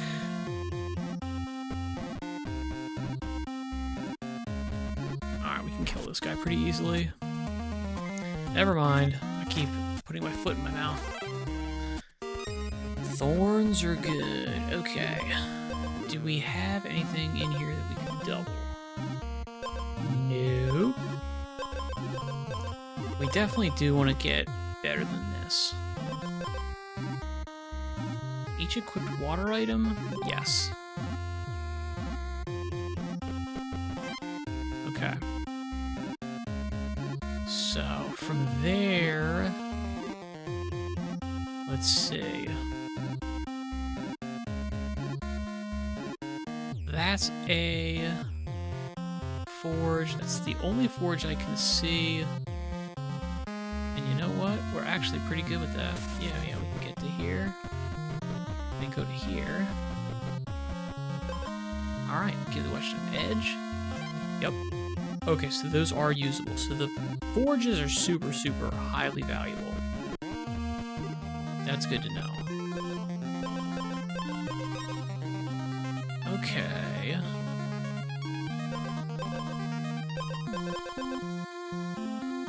Jewelry, wood, water.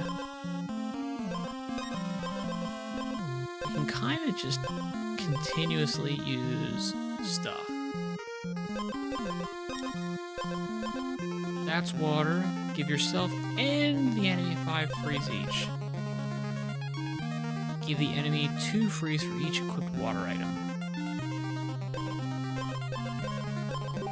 So let's do a huge build on just water stuff. Yeah.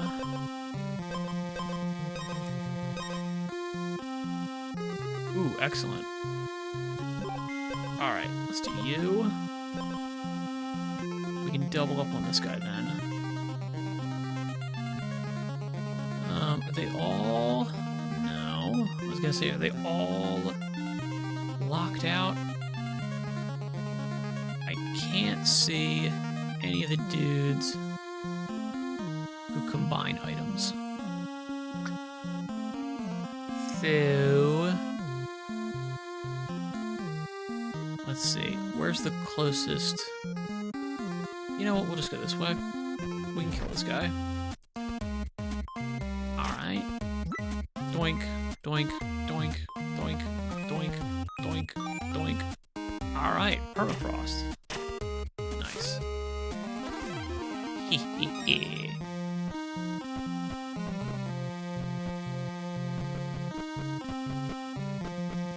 Well, we're gonna have to kill one of them. Kind of knew that going into it, though. I think the frost... Oh, maybe not. I was going to say, I thought the thorns were going to be useless. Never mind. It's because our speed is bad. The thorns are actually super useful.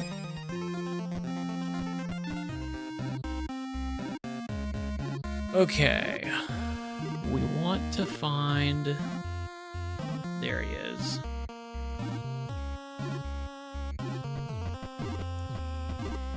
We wanted to find this guy who combines. Blink, blink, blink, blink. Alright.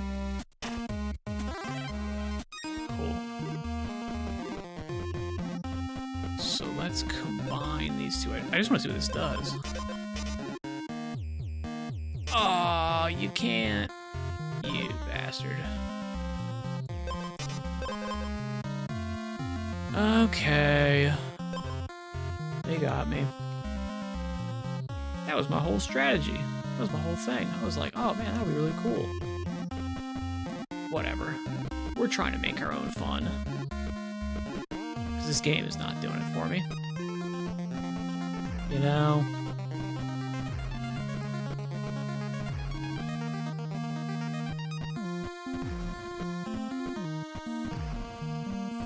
The game is not doing it for me. I thought it might, but I was wrong. 3 times per turn, so we're toast, right? Well, actually, with all the frost, might not actually be that bad. Yeah, because this blows a lot of stuff down.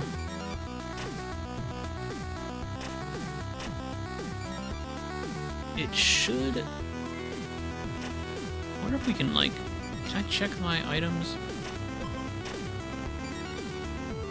Oh, when we go exposed. I gotcha. That makes sense. So, I mean, that really does a pretty decent job. Even if the survivability is terrible. And you know what? We can use this so we can get an oil on there.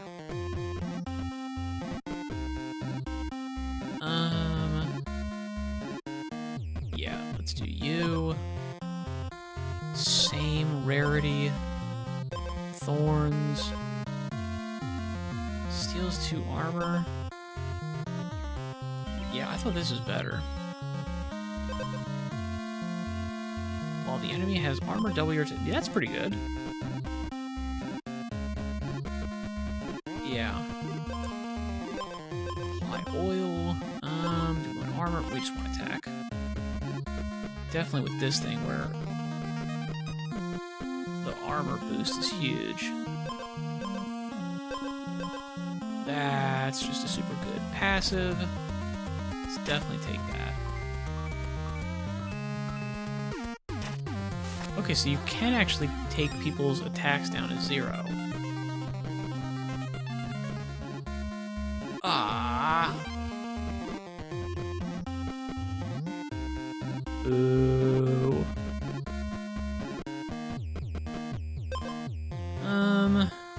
Who do we want to go with?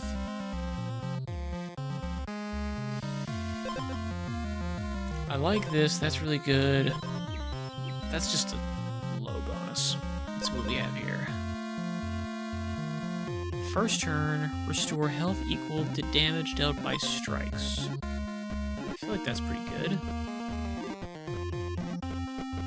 We've got one more slot to fill, so let's open that up. Temporarily gain 2 attack. Yeah. Okay. Thorns. Nah.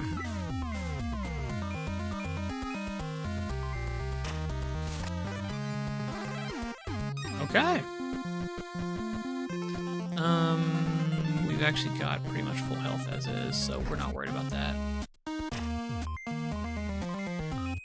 Yeah, they're getting pretty well loaded up. It does hurt our attack, but if it nerfs the opponent's attack too... Oh, right, we can't do that, right? Yeah, no. Ooh, that sucks. Ooh, I haven't seen this one before. 2 different kinds of basic food items. I don't think we have any food. Correct? We have no food items whatsoever. Alright. Let's see. Let's check you. kind of, sort of, who cares, right?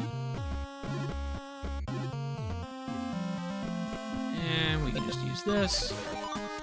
Pretty easy. I guess that's the strategy. I think we're gonna lose. Yeah, I think we're gonna lose here. Yep. Win against Ironside Golem for the first time. Staggering. Swift Strike Stag. And Permafrost. Make an enemy have 10 or more freeze. That's pretty good. Alright, let's check the main menu here.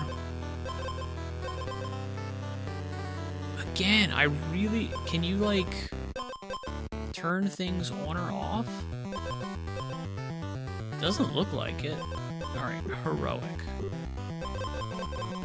Clear all.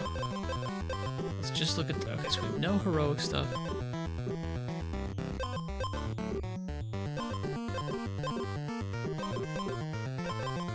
Item. And weapon.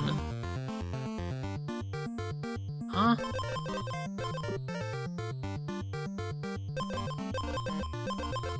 What's the difference here, then?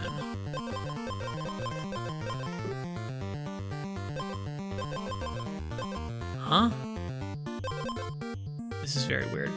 This is a very weird filtering system. So if I turn you off, but I want you. Okay, so we have to have all of that stuff. Okay. Very weird.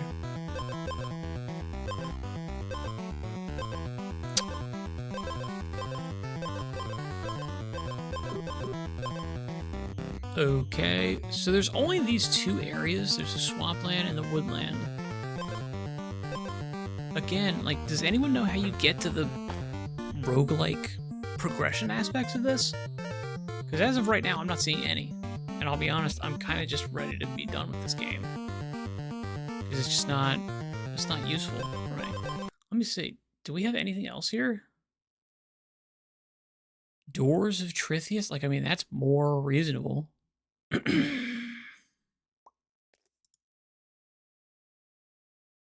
I know, I'm kind of just like, it's not really good.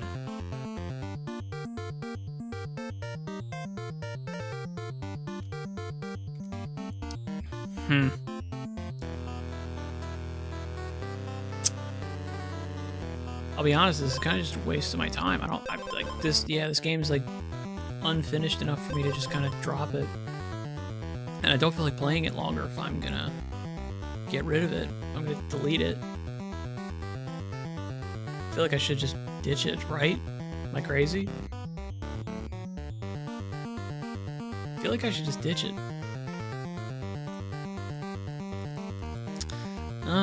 Yeah, I think so. Good time to cut. I'll do it, yeah. Screw it. Not worth the hassle. So, let's think. Uma Musume? Yeah? Uma Musume. Works for me. We'll do it. Better than nothing. Because this other stuff is just not working for me.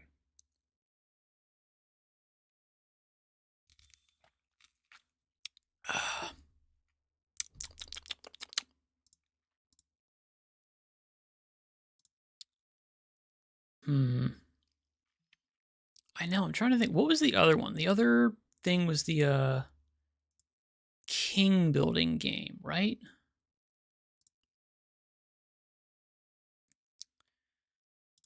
Yeah, the other one. Yeah, the other one was the king building game. And that was pretty good. Let me...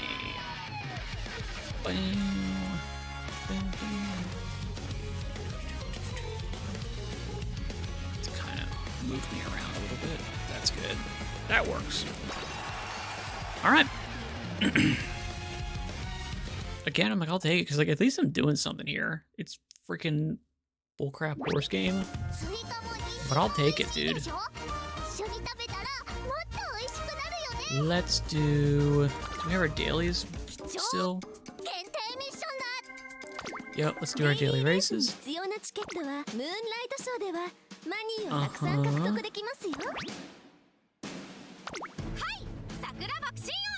We're just rolling through it. Who cares? Yeah, we'll just do these. Do it. Yeah, just knock it through. We'll do 2 of these. Actually, I guess we'll just do all of them. Because to be honest, I'm not using the other weird, like, I don't even know what they are, little blue square things. I have no idea what they're for. So,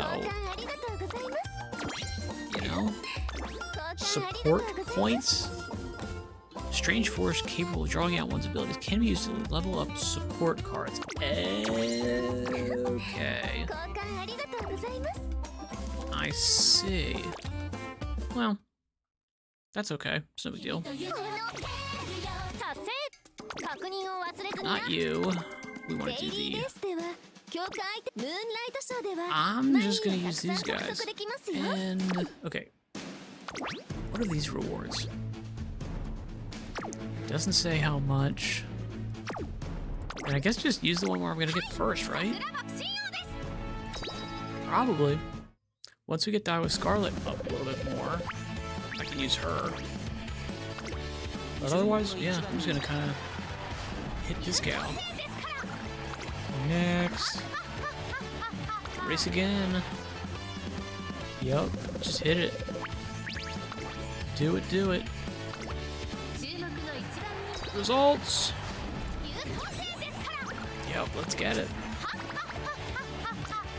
ha ha ha ha ha. Okie dokie, that's all of that. Then there's team trials. We'll do this guy.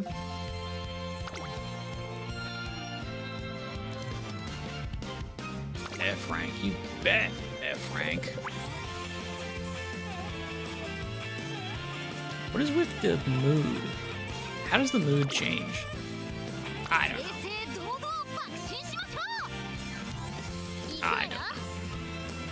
See results.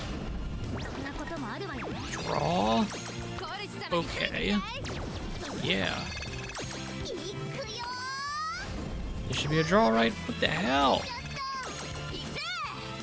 I guess it's because their moods are better? Okay. So, I mean, we're toasted at this point. We've basically already lost. We've essentially already lost. Yeah. Not good. Got a new high score. I'll take it. Next, that's it. We don't really care about the rest.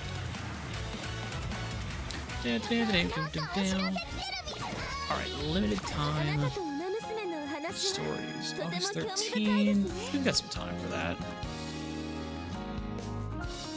I know you get stuff for this, but I just, again, I don't want to just be narrating stuff 100%. Blow up my voice completely.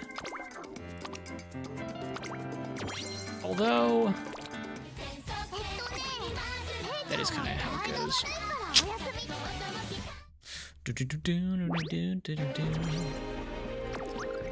Cool. Next. Up to silver. I feel like we didn't get that.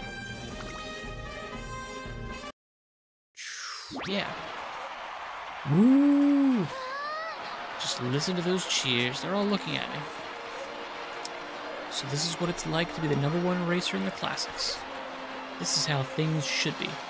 I won't give this spot up. Not to anyone. Then we've just got to keep winning. Naturally. I'll get first place again and again. I'll win every race there is and prove that I'm the #1 Uramusa. Time to continue my Tiara tour. Next up is the Japanese Oaks. Getting those bonuses, baby. Top 5 in Oka Show. I think we got first in both of those things. Alright. One day, Die with Scarlet receives a fan letter. Ooh, a fanlet for me. You look pleased. Heh, if anything, there should be piles of these on the way. The future number one would never get all excited for just one letter. You've got a huge grin. You're just seeing things. Come on, it's time to train. I'm going to make all my adoring fans proud. Die with Scarlet is in a wonderful mood for the entire day. Hell yeah, buddy. Give me that. You know what? It's a good day to rest. We don't have any good bonuses we're seeing. Yeah, let's get it. First tour, it's a once-in-a-lifetime experience, and Die with Scarlet is probably the most exhausted she's ever been. That being the case, I decided to give her the day off. Well, that was the plan anyway. Good. Check it out, Scarlet and Vodka are going at it again. You can do it, Scarlet. Give it your all. You've got to be kidding me.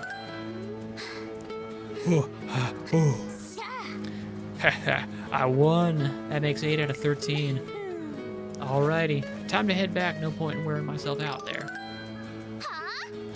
Come back here. You can't just leave while you're ahead. You need to rest too. Trainer? I'm not even that tired. Honestly, I'm fine. I was just doing some solo training this morning when she asked me to run with her. You've been training since morning? Ah, crud.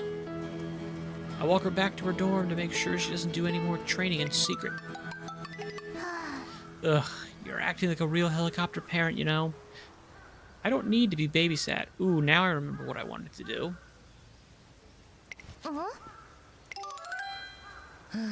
I straight up actually remember what I wanted to do now. That's right, I wanted to do Magic the Gathering. Which we will do. We've still got some time before they reset the stuff, I think. You're really planning on going for it? That's why I'm here. Please give me some advice. Well, never thought I'd see Vodka bow like that to anyone, let alone to Brian. Just getting advice from a veteran, huh? Didn't I tell you to rest? Fine, you made your point. I wonder if Air Groove is back yet. The next day, everyone's abuzz with shocking news about the Japanese hoax. The second race of the Triple Tiara. Vodka isn't entering the Japanese hoax? She's running the Derby instead? No way she's dropping out of the tour. What happened to beating me? I can't believe it. She's actually running from her contest. All that talk about being cool, and she just ups and changes her tour just like that. That's so far from cool. Good grief, all that energy I built up, all for nothing. Thud. Scarlet! Hara? Where am I? You're in the infirmary. I guess it must have collapsed back there. Precisely. You've been sneaking out of the dorms to train again, haven't you? You should thank your lucky stars that there were people around. Can you imagine if you had collapsed all by yourself? Yeah, you're right. I'm sorry. And as for you, trainer, you must keep a cool head at all times. Panicking like you did back there won't help Scarlet any. Her future is in your hands. Her future in your hands. Her future is in your hands, and you do best to remember that.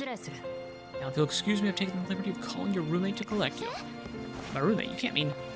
Yeah, buddy. What you gonna fade for? You're not setting a very good standard, Miss Model Student. Quiet, you.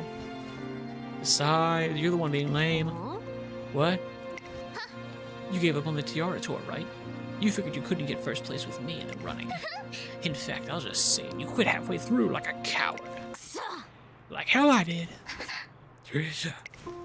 I'm running the Derby to break through to a whole nother level of cool. I'm no coward, you just don't have a clue. Besides, that's pretty rich coming from you. Aren't you the one who keeps going on about being number one without even knowing what that means? Excuse, what's it supposed to mean? Exactly. You tell me, what does being number one even look like? Is it just taking first place? Then you should just run in races you know you can win, right? Don't make me laugh. That's not what being number one means at all. Then what does it mean? Do you even know? That's... see, you don't even have an answer.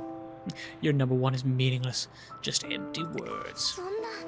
You're wrong. You're wrong! My dream is nothing like that. In the end, Daiwa Scarlet can't find the words to refute Vodka. Biting her lip, she ponders what it means to be number one. Gives me some extra wit, I'll take it, baby. Alrighty. End speed, hell yeah. That's an obvious. And we get some friendship training. Yeah, buddy. Are we gonna get an extra bonus here? That's not what I wanted to do, actually. Are we done for the day? It's not enough. I need to be training way more. Shooting for number one, not second place. I won't stop until I can outrace anyone. We could actually bounce this up, but you know what? No. Running is as much quality as quantity. That's a good point, actually. Okay, fine. Let me just do one more lap. I'll make sure it's the best lap I've ever done. That won't be overdoing it, right? Daiwa Scarlet runs a lap in her best time yet. Energy by 5. Heck yeah, buddy. Alrighty. On the race day. Well, good morning, you two. You're both up early. That's the rising stars of Rito Dorm for you. Good morning. Morning. Well, I suppose I can hardly blame either of you for being on edge. The spring classic season is just about to wrap up. Do make sure to give it your all, won't you? Of course. Glad to hear it. Now then, everyone around the table, we have a wonderful breakfast waiting for you. Sorry, but I need to go train. Dear me. Daiwa Scarlet starts training for the day. Yes. The sky is clear and I feel great. Wow, what a wonderful day to train. I'm gonna go for another lap. Can't help but think she's hiding something. She's still not back to normal, is it? Oh, excuse me, I hope I didn't startle you. Yeah, you did kind of sneak up on me. I simply wanted to hear your thoughts on the two of them. Two of them? Scarlet and Vodka. Surely you're not blind to the tension between them. This morning it seemed worse than ever. As their dorm leader and someone with a bit more experience, I want to lend you what help I can. Thanks for looking out for him. Not at all. If there's anything I can do to help, just say the word. They have the potential to become legendary rivals, to occupy irreplaceable positions in each other's lives, to push one another to strive for better, to refine their running that little further bit, but it will take both of them. Inuma Musume's running reflects the innermost workings of her heart, and it's far too soon to let their light fade. Fuji Kiseki watches Daiwa Scarlet train for a little while longer before she leaves. Huh? Was that Fuji with you just now? Did she need something? I hear you're fighting with Vodka again. What does that matter? We've been fighting on and off since we started sharing a room. It's not like today was special or anything. Just business as usual. Yeah, that's right. It's not important. She can do or say whatever she likes, but it's got nothing to do with me. I'm nothing like her. I'm going to win the Tiara Tour and become number one. Number one, huh? It's got nothing to do with you either. Now hurry up and get ready to record my time. I'm planning to break my record today. Despite her grandiosity, Scarlet's form is more rigid than ever. Inuma Musume's running reflects the innermost workings of her heart. No truer words have ever been spoken. Probably there are some truer words out there, but I get it. Anime horse girl. Should we continue the Tiara Tour with Japanese Oaks, or should we choose another path? As a trainer, it's my responsibility to choose what's best for her. And that is the Japanese Derby. If she wants to grow, she needs a chance to come to terms with her own feelings. I decided to prepare for the Japanese Derby. Power by 5. Japanese Derby became the next goal race. Blah, blah, blah, blah, blah, blah. Alrighty, let's roll it. First, let's check our skills. I'm not going to do that. That's very specific. And I think I'm on just barely 2 points away from that. That's okay. Alright, let's check the race. Medium distance. Medium distance. I think she's maybe a little bit too... I think she's okay with medium distance. Japanese Derby. Hey, trainer, why'd you ask me to enter this race? I figured it was important. Isn't that just in your head? Still, for some reason I signed off on this. Chatter, chatter, bumble, mumble, rumble, rumble. What? No way, Daiwa Scarlet's here. Wasn't she going for the Tiara Tour? Okay, seriously, why am I here? All right. Now, Miss Vodka, as we know, you've decided to run in this year's derby. Reaction has been mixed, I think it's fair to say. Plenty of fans are just excited to see you go pursue a new goal. And plenty of others just think I'm running away. It seems you're aware of the controversy then. Of course, they said it to my face. It makes no sense. You're scared of taking on the Tiara finals. Well, if they think they're going to convince me to give up on the derby, then they're dead wrong. This race is what inspired me to enter Tracing Academy in the first place. All the racers fired up, none of them backing down. I felt like I'd been struck by a bolt of lightning when I first saw it. It was that cool. I knew there and then that I wanted to run that track one day, inspiring others like they inspired me. I'm going to show everyone watching something only I can do, a coolness that only I have. Well, I think that's a wonderful goal. However, it does raise one big question. If you were planning on entering the derby, why did you run the Oka show rather than the Satsuki show? That's because there was someone there who seemed interesting. I wanted to run against her and see if I was right. Nothing more, nothing less. Why am I running away from her? I'm supposed to be the number one Umusume, but I'm being totally lame right now. I've got to beat her. There's no way around it. I'll beat her and become number one. You've already beaten her twice, handily. Ooh, okay. Okay, so she is medium. What the hell, then? So who is number one? Yes, she's... Asian Flash is number two. Vodka keeps being number one fave and losing. Anyway, we'll take it. We'll do it. We'll see. We should be placing top 5. That's all we need to do. So I'm happy with that. And I want to see this storyline. Yeah. I feel like, I mean, you know, we don't have great stuff. But we're okay. Huh. Legacy 1. Let's do it. Let's see what we get. Alrighty. G1! I don't think we're statted out for G1s yet. Tokyo Yushun. Let's see it, buddy. This is going to be the last thing we do for this. Because I actually forgot I wanted to do Magic the Gathering. I had that set up. Alright, the pinnacle of racing that all mercenaries dream of, the Japanese Derby. Who will make their mark on history today? You guessed it, the favorite is Vodka, the second prize is Asian Flash. All eyes are on the undefeated Okusho victor, Daiwa Scarlet, running in bracket 4, post 7. Let's hope for dead heat. That's when the sparks start. They're all in line, we're ready for the start. I don't know if she has enough stamina for these longer races, though. Race begins. Great start from all runners. They all seem to be in the zone. We're in number 3. Battling for the lead, Arenas Fujin, Silent Sasuke, and Dai Scar. Can the favorite Baka live up to everyone's expectations? Okay, we're moving up to number 1. But we're still neck and... No, okay, we're coming out in front. Silent Suzuka coming up. Almost run into the second.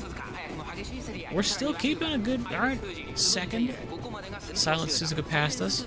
Ooh, she's going way faster than us. Alright, large gaps falling out. Let's try to see where Vodka is.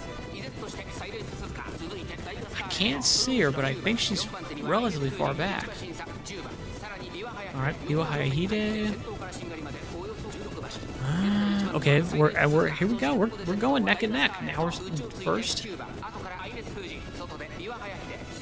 We're probably gonna need at least a couple activations. Here we go. Red Ace, I like it. I need to see it. One length away from her is... Can I scroll back up? I can. Asian Flash. Ooh, man, Gold Chip's dead last. Vodka seems to be in the middle of the pack. Daiwa Scarlet's still in the lead. It's not that far, though. Alright, saving their stamina for the end. Will this battle be on the final stretch? There's a gap of over 1 length. Can she take the lead? Alright, Daiwa Scarlet's going way out in front. Huge lead. Giant lead. Huge. Enormous lead right now. And here comes Vodka. Oh, is she gonna do something? Oh, she's coming up. She's coming up. Oh, who's gonna do it? I don't know. They really want Vodka to win by this. Oh, she is. She's taking the lead. She's taking the lead. I think we're gonna get second though. We'll get in the top 5, so that's good. But man, Vodka just absolutely crushed it. All right. Finally, the first ranked win won. All right, second place though. I'll take that. I'll take it. That's all we needed. We needed top 5. I'm happy with second.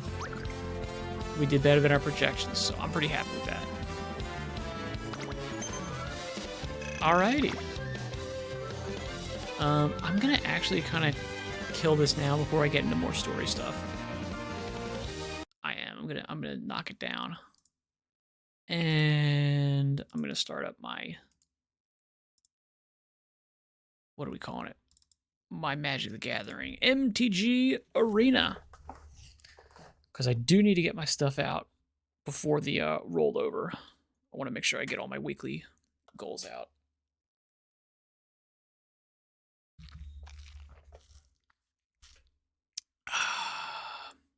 Good stuff.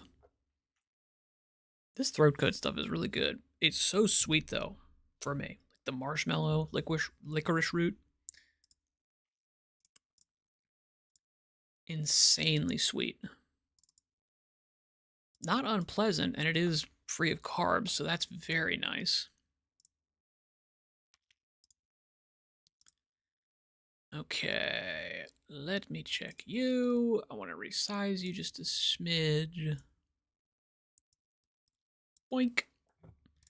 And we're going to move you more to here. A little bit smaller. That's pretty good. That should be mostly out of the way. Okie dokie. Red or white? Let me check. I want to see if there's any deals in the store. And I don't think there are. I don't think there's anything supposed to be good for today. You do want to check that every time, though. Come on. There we go. All offers refresh in 49 minutes. All right, so we need to get 2 victories in that amount of time, which means we're playing Boros Burn, baby. We want to get that Boros Burn. Red, white, I know. Everybody hates it. I get it. I understand. It's totally reasonable. But also, nah, screw you. It's not, I don't know if it's as fun as playing like the control-y aspects, but I just find it to be nicer. Not when you get this. Don't want a mulligan. I have to. I don't have any creatures. Yeah, that's good. Yeah, and we can ditch a land here. Yeah, we can do that. We can ditch a land. Go Hired Claw. We can go into Starting Town. We could kill this with Burst Lightning. I think this stacks more damage. And they're going first, so we want to be a little bit more defensive. Okay. That's pretty good. If that's the case, I mean, I guess block 1 damage, right? Okay. They used up a card for it, so I'm actually okay with that. Inspiring Advantage. Let's go for you. That gets us back to 20. We went card for card. Oh, the Nemesis. Yeah, that's pretty much it for us, isn't it? Well, not necessarily, because now we can do you. I'm going to keep it as a defender. I'm going to keep it as a defender. This guy's got flying, so this is pretty good. We might even be going for the burn strategy more than anything else, to be honest. We don't have any like way to get extra value out of it because we don't have these guys. Do I take this guy? I mean, I do. Hopefully he doesn't have some protection. But even if he does, it actually shouldn't matter. Like, if he's got a pump spell for Nemesis, it shouldn't actually matter, because if he does better... Oh, that's hilarious. That was actually a good move. That straight up was a good move. That's hilarious. That was actually a super good move. That was really smart. Oh, that was smart, dude. Okay. I'm gonna do you, taking you out. Excellent. And then I think we'll wait for you. Yeah, that's good. We can wait. We can exile 2. Damn. This guy just does not miss.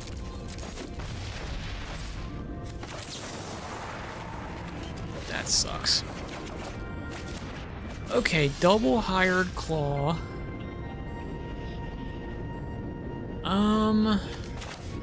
I think we kind of have to. And we just hope they don't have 2 burn spells. You know, they got double burst lightning or kind of anything.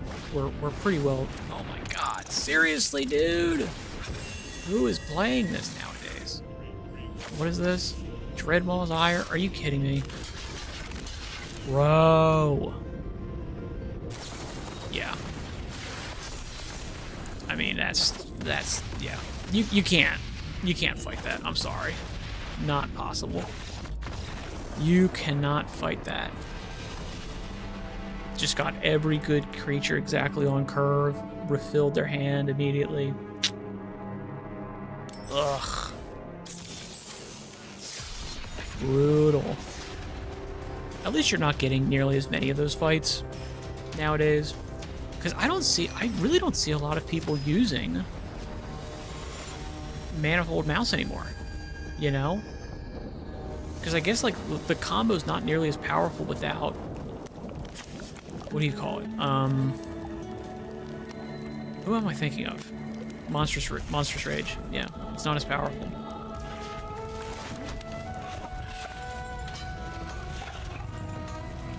Tap. We don't need it. I'll take it. And that unlocks this for us, the Verge, which is nice. Now, we'll see who we're going up against. Okay. Let's see. So obviously we're going to play this. We could play Hired Claw. I think we have to at least try to get Challenger. It's almost certainly going to die immediately, but it's more damage. Because it's a hasted creature, and it does mean that they have to react immediately. Yep, I mean, we figured, but that's fine. I do not have a problem with that. We want the Verge. Let's think. We could take this guy out. That's 4 damage right away. Or we can go Hired Claw. Yeah. Let's go Claw. And we'll do Love Song at the end step. I like it. It doesn't look like they're running counter spells. Uh-huh. We actually could straight up boost our guy, but I think cards are better. Right? Uh-huh. That's fine. Pass to attackers. Yep. This is better. Nice. Hit on hit on hit. I will take that all day. Alright, let's see. We can do a double attack. Let's just do this. Yep. Let's do you. Next. Attack with you. And... you know what? Let's attack with you too. Screw it. Yeah. Get that extra 1 damage. It might totally could make a difference here. Ooh, interesting. How do we want to do this? I kind of want to go for you, right? Yeah. To be honest, the Hex Mage might be better because they totally could have some thing to sacrifice the curse, which would be, you know, not as good for us. I'm glad we went wide. I'm gonna go for the claw because we can then block still, and I would take that trade, no problem. Okay, cool. I think we go for the full. Do we go for the full? No, you know what? We go for this. That's what we do. Hell yeah. We go for this because we have 2. If they have something like Phantom Interference, we can pay. Yup.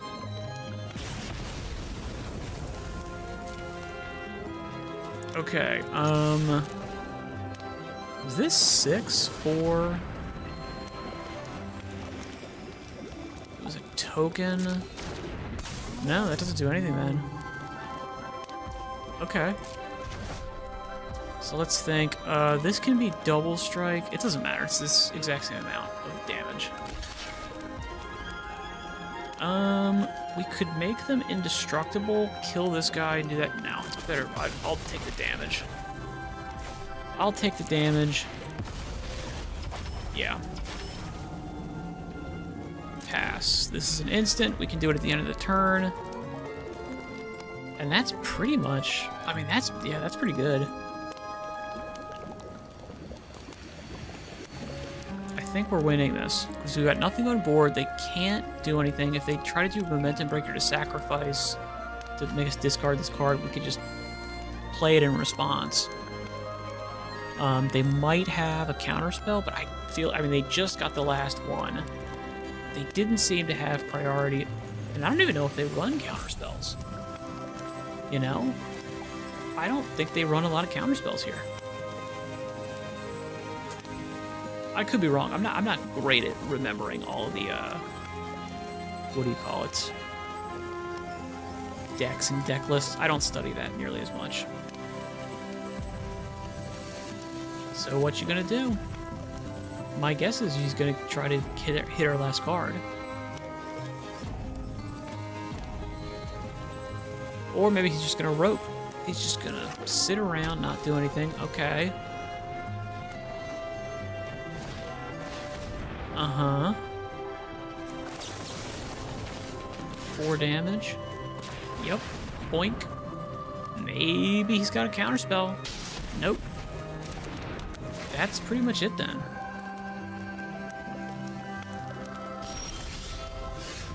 Alright. Let's hit it. Maybe he's got a kill spell. Didn't before. Maybe he's got... No, he doesn't. Okay. Unless he's waiting for some reason. Okay. Interesting. So he can kill this to sacrifice this. He can do it. I mean, it's not great. So that does mean he can play that, but that's his whole turn. And he was, you know, he went, what, 2 for 1 cards, basically? Yeah. Ooh! Nice. These bounce decks are, like, potentially pretty good. And I'm just gonna play this for fun, but... Doink. Yeah. Pretty much any burn spell. If we had Bolt Wave, you know, if we played Lightning Bolt, we don't play Lightning Bolt. But yeah, or Lightning Strike, yeah, we could easily get it. There's a lot of good stuff in here. We could easily just knock out. Alrighty, that's 1. After this, though, I think I want to try to get all those dailies out. They've been building up for a while, and they're with decks that I don't usually play, so we're going to be playing horrible decks. This is not bad. I don't mind this. I would love to have a 2-mana creature that has some stuff, but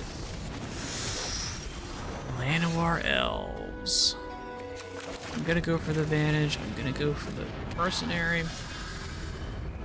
Mercenary, yeah, lizard mercenary, hired claw. It's entirely possible, yeah. They can do so much with 3 mana. Yeah, the Hydra. We gotta kill the Hydra. We're gonna kill the Hydra. Let's see what they do.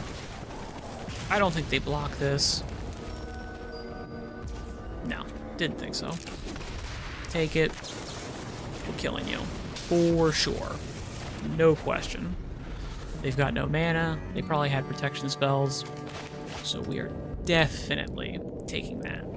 No question. We will potentially play Bolt Wave next turn. I would like... Traveling Chocobo's a good hit for them. That's huge. Ooh, that's cool looking.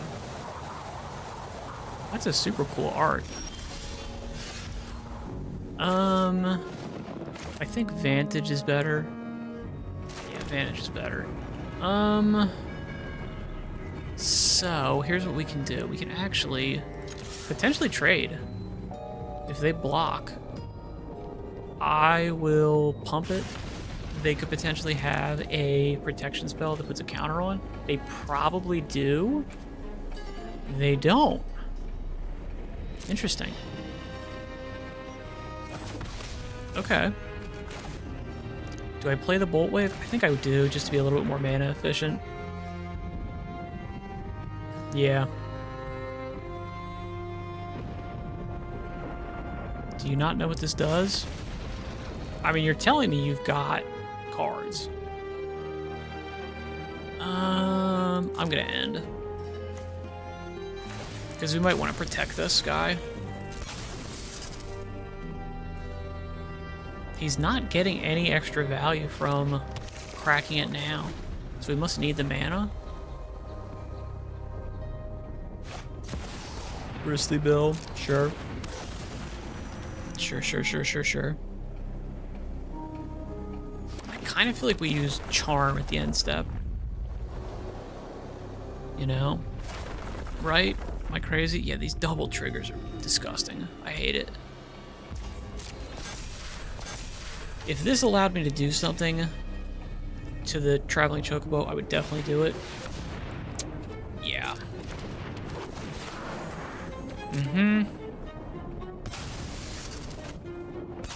I don't see any life gain.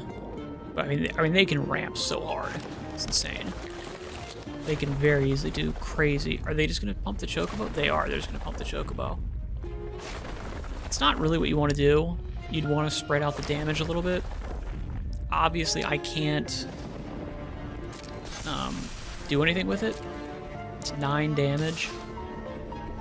I mean, we can do really significant stuff here, to be honest. I am gonna just use this, put a little bit more pressure on him, and I think that means we win. A2 life. Go. Unless I'm mistaken, this means we win.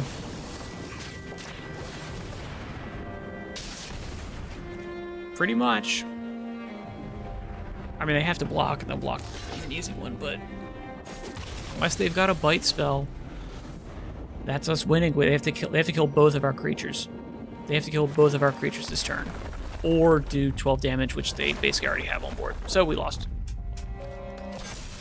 Ooh.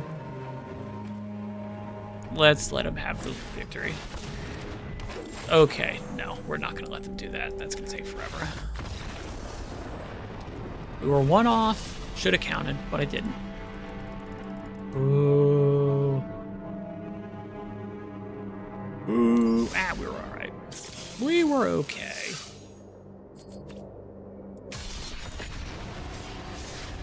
I don't think we had better options there.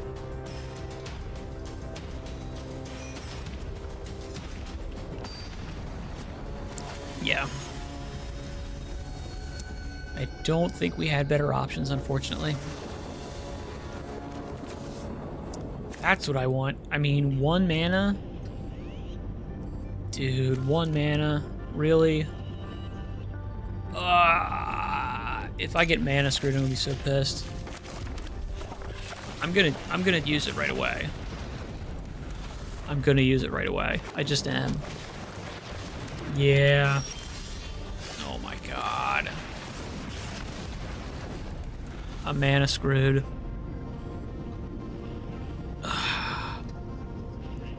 I'm mana screwed. Depending on what we get next turn, we could potentially use Lightning Helix, but to be honest, I kind of want to plot Slick Shot. Oh my god, are we serious? Come on, man. Drawing no land. I mean, I should have expected it. I should have expected it. I took a one-lander. You should never get it. Now, Tifa is... I'm blocking. I'm absolutely blocking. I'm absolutely mitigating as much damage as humanly possible. Because they're for sure going to crack it. They shouldn't. They should actually not crack it. They should wait until Tifa gets unlocked. Okay, Verge. I'm killing Tifa immediately. Yeah. She's too strong. I'm killing Tifa immediately. If we can get one more land, I can get Nemesis out. That's a huge, huge bonus for me. Hopefully, yeah, I mean, like, they're going to do crazy amounts of damage. If I can get one more land, that's good. Oh my god, are you kidding me? Well, I'm dead. I'm literally already dead. Okay, well, then let's do you. And we're dead. And we're dead. Yeah. Come on, man. No, I didn't have fun. I got completely mana screwed. I should have been drawing some cards. Well, I should have been drawing some lands earlier. And then I draw the one land that doesn't allow me to play it on that turn. Are you kidding me? I could have actually done something if it was any other land in the deck other than Starting Town. Uh-huh. Any other land, I would have been okay. You know, I probably still would have lost, but at least it would have been something. They would have had to have thought about it. And I went first. Man, that sucks. Okay, hired. I want to say hired Claw, right? Yeah, for sure. Because I think we go wide, especially with a green. Yeah, especially with green. Mm-hmm. Give me the blockers. Yeah, definitely go wide here. I do not play Slick Shot. I'm gonna plot it. Tifa Lockhart. Not bad. And now I can't do anything except... Are you kidding me with this? I think I go with both of you. Yeah. Mm-hmm. She's not gonna block. I didn't think so. So I can kill Tifa with Grease French. I would be unsurprised if they had a bite spell. You know, something to kill it. Maybe not. Okay. I don't think they can... That's kind of the best they can do. They could put down a counter, which they would want to do beforehand, so that it doubles stronger.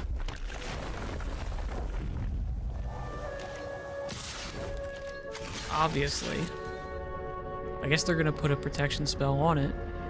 Yeah. They should have done it beforehand, though. They missed damage. They really missed damage here.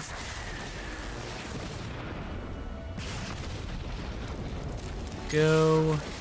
Full bore. They can easily kill us next turn. Uh-huh. But... I mean, they can easily kill us this turn. There's no problem. If they have the Spring Bloom Druid, that's it. We're toast. But that's kind of it. Yeah, they can do this. If they have the Druid, we're toasted. they have it, we're done.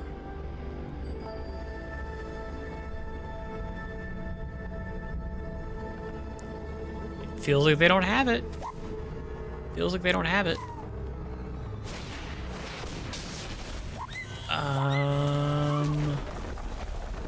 Ah, that's so good. I like that. That was good. That was a good move. That was cool. What was that called? What was that World Soul Rage? I want to see what that was called. Hang on. Yeah, I saw it. What was this? World Soul's Rage deals X damage to any target. Oh, that's good. You know what? I like that. I have not seen that before. That was cool. That was good. That was just a good, perfect, lethal. You know, they got what they needed to, but they got what they needed to. I'm okay with it. I'm okay with that. At least you see, like, different stuff. If it's the exact same thing every time, it does get old. But I don't mind losing to an aggro deck. I really don't. I'm pretty happy with this. I'm gonna go Mountain. Mountain, Goblin. Do I play Slick Shot next turn? Depends on... yeah. I was gonna say, depends on the... let's attack first. If they want to trade, I don't have a problem with it. Not a problem. Okie dokie. No problem with that. Uh-huh. They can do 2 damage, but that's it.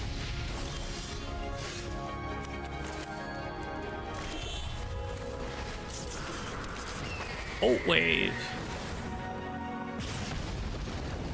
Bolt Wave. And then I am going to take this guy out. Perhaps not necessarily the best, but I'll be honest. I don't want them to be able to refill any cards. Yeah, I don't want them to be able to refill.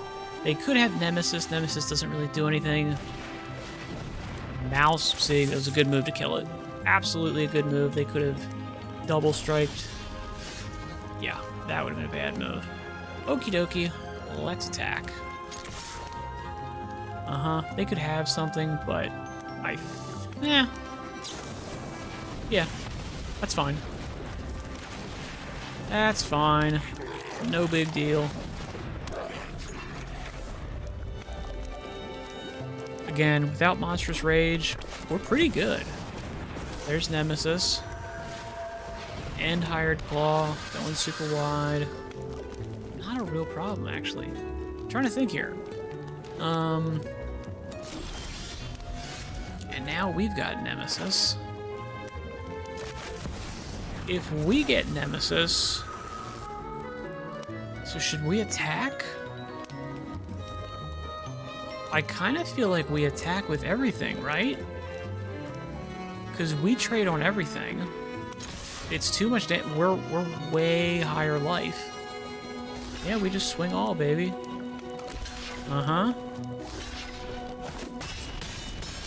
That works for me. Are you kidding me? Dude, that puts us in range of, like, burn, like, pretty fast. Any Boros Charm wins the game. Inti. Interesting. That's a decent combo. Not bad. Yeah, I mean, like, Boros Charm wins the game. We've got higher life. They're doing this stuff. Do we take this damage?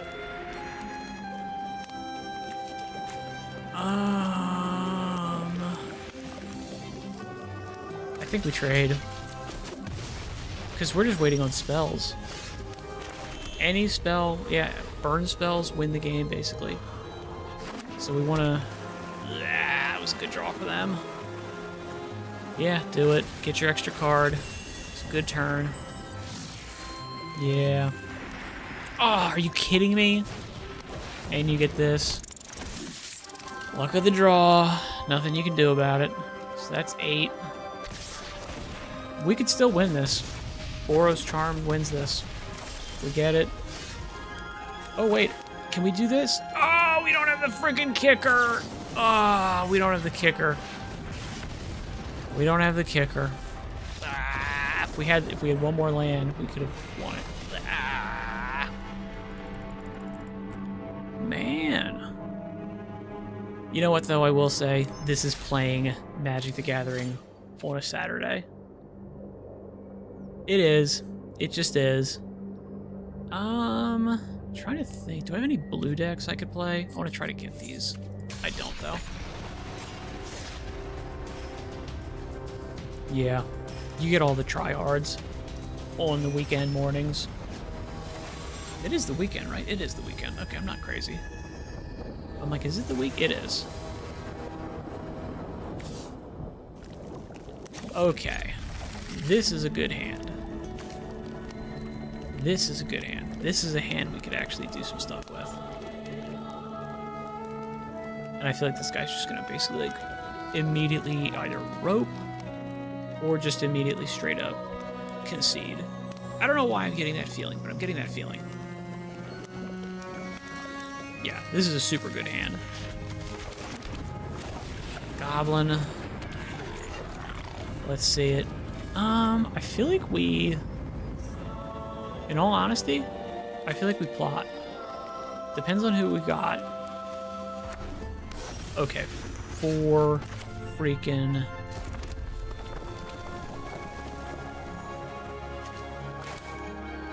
Actually, you know what? If it's... Yeah, I will do you, actually. I will push the damage. Because they can return it to our hand. Oh, damn. Okay, so this is a bad thing. Okay. If that's the case, then that means we want to attack and then yeah. Get our extra stuff here, man.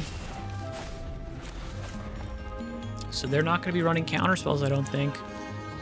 They can easily be doing some good stuff for us. Double starting town. Storage. Not bad. So if we get a land, we win. I'll just do you. We win on the next turn. We win when we untap. That's it. It's over. We won. Because they've got to deal with this guy immediately. If not, I mean, we win. We win. There we go. Good game. Good game, bud. That's it. It's over. It's over. Mm-hmm.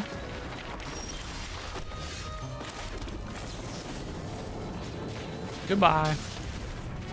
There we go. That's how that's supposed to go. That is how that game's supposed to go.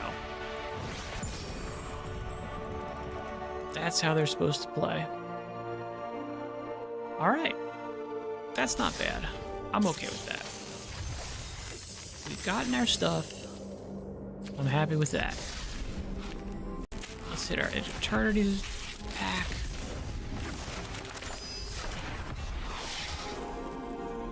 Sledge class seed ship. Alrighty. Do I have any decks that I can do this with? I've got this, the white-green, which is not bad. I know, I need something that's a little bit more... Let's see what the Oars off. I'm just gonna play Oars off with this guy. I think maybe I might be able to pull something out with this. I'm just trying to get those coins. Just trying to get those coins, baby. Trying to get that gold.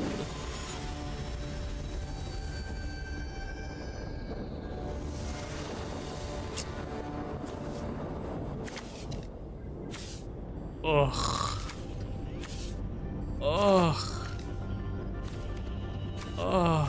I mean, opponent goes first. Okay. Double tap lands. Oh, the guild gates. Double tap lands. I mean, we can do something with it. Okay, if they're slower, we're okay. 3 tap lands. Are you kidding me? I mean, it's okay because we'll still actually play on curve, but that is gross. Absolutely disgusting. Okay, I'm playing that immediately. Yup. Get out of here. We're playing that. Yup. Yup. Bristly Bill's much slower. I'm okay with it. I'm okay with it. I would love to get a removal spell. They would probably scoop. Alright, Healer's Hawk. And, ooh, if it was kicked from your graveyard to the battlefield, no, I'm not doing that. That's okay. We can do some pretty good stuff here. Actually, Dazzling Angel might have actually been a better way to go. It actually probably was a better play. Right? Yeah, it probably was. Yeah, it probably was. Do I want to block? I will block.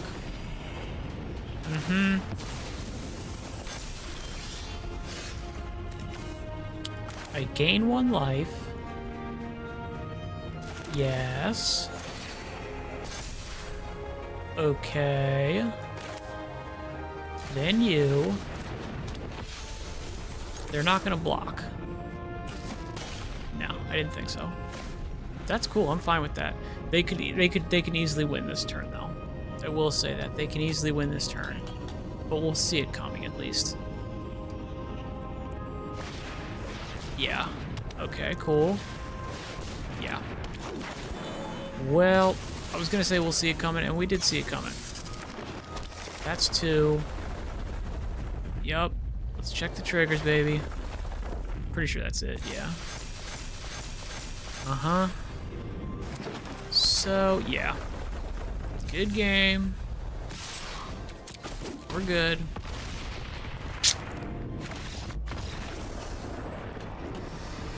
Yep. Nothing we could do. I mean, I'm playing... This is a terrible crap deck, I'll be honest. We purely played it just to try to get our stuff out, which is not ideal. Are any of these worth playing? Let me check my Brawl decks. Any of these worth playing? We can play some of these at least. These are fun. This is not a great Brawl deck, but it's kind of fun. I don't love them, but I'm also like, I don't want to be using up my wild cards this early in the season to try to get better stuff, you know?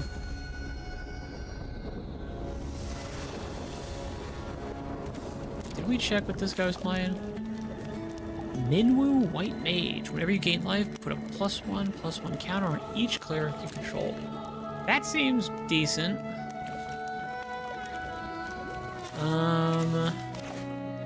Wayfarer's Bauble. It's okay. It's not bad. It's not bad. I can take it. Oh man, this life gain's gonna be rough. Holy crap, the life gain here is gonna be insane. Yeah. Okay. Seriously, dude.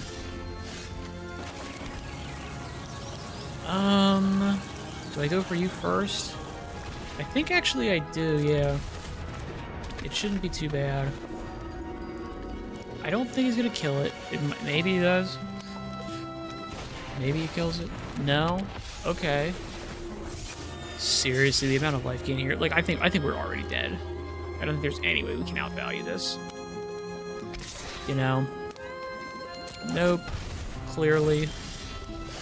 Yeah, you know what's happening. Let's go for you. Pay 1 life. We want a green. Come on. Want a forest. Yup. Definitely go for you. Uh-huh. We can get you. So this is pretty good because it ramps us. And we can get some life gain out of this. They're not going to block. Maybe they block? Oh, they got mana screwed. They missed a land drop. That might actually be the thing that saves us here.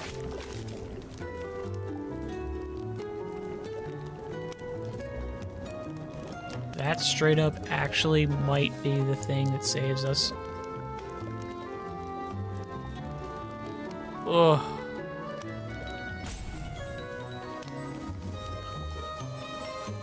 Okay, Boseju's good. Interesting.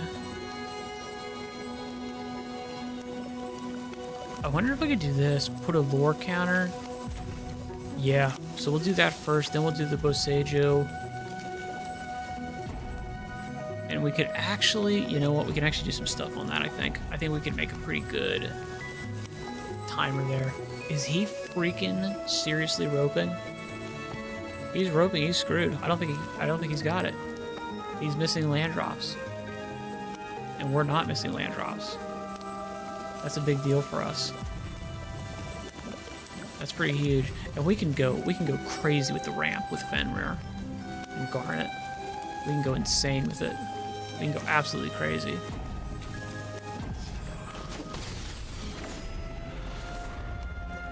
Maybe they got disconnected. Oh, maybe they did get disconnected. I think they're roping. I think they're salty. I don't think they got the land. But they might be disconnected. I've definitely had that happen to me plenty of times, so we will be charitable.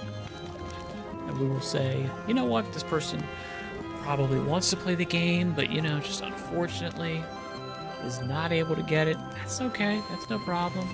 They can do it. They can get it. Not a problem. Okay, the Order of Nylea. Enchant creature with a +1/+1 counter. If there's 3 or more sacrifices are when you sacrifice. Oh, battlefield tapped. Okay, recast a party spell. Choose a party spell in your dictionary. Blah blah blah. It's pretty good. Do we block? We don't block. Okay, they must have gotten disconnected, I guess. Because this seems like a pretty solid, easy, obvious thing to do, right? Yeah. Alright, that's 4. Uh-huh. Ooh, Overlord. Let's do green. We can do white. Alright, if we put this guy out, that is really good.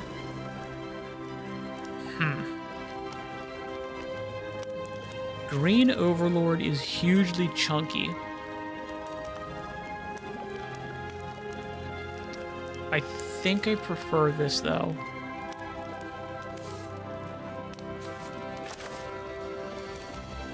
Yeah. I do. I prefer this.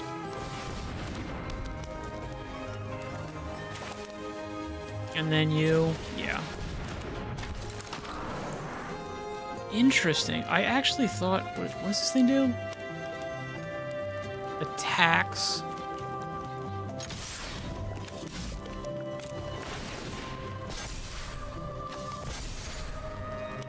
So they could sacrifice a couple creatures, but I don't think they want to. They could do it. But it doesn't really matter because we've got such insane ramp. Yeah. I'm cool with it. I have no problem with that. I have no problem with that trade. At all. Yup. Do it. I've got no problem with that trade. Not at all. We've got so much ramp, it's insane.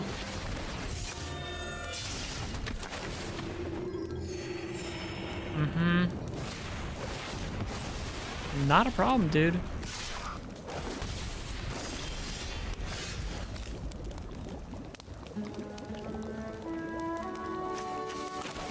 You. Let's see, we could go you.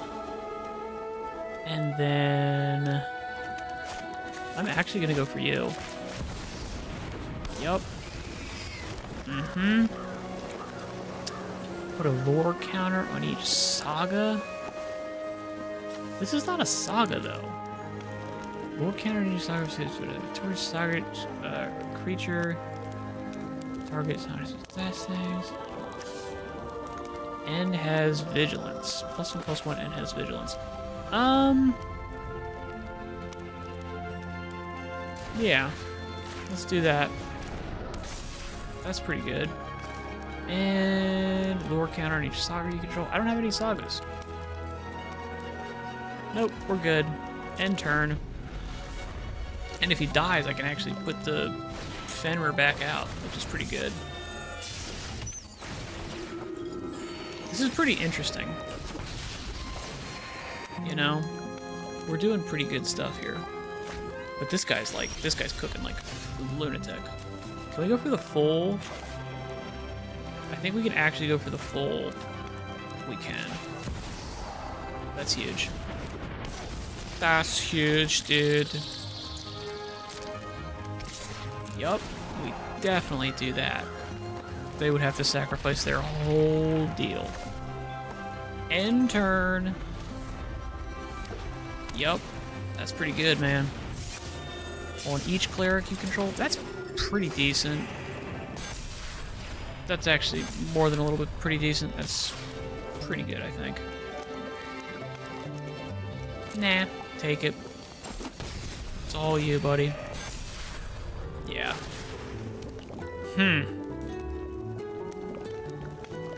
Pretty good. And this guy got, like, screwed. But again, I mean, this deck's not that great. I'll be honest. You.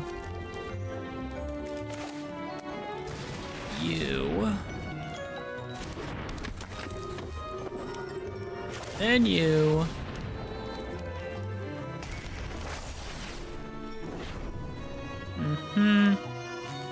At the very least, this gives us better draws. Even if they're not really ideal. Can we sacrifice this? Works for me, I'll do it. Anything to use up that mana.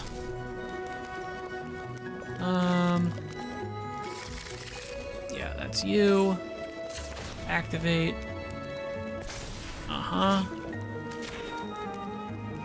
Oh, that's pretty sick.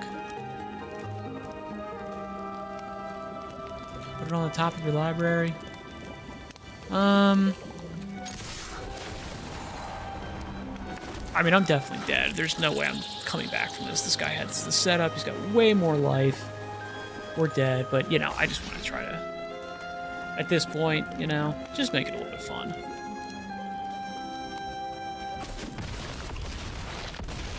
But that actually was, without even really thinking about it, that was the correct move to attack there.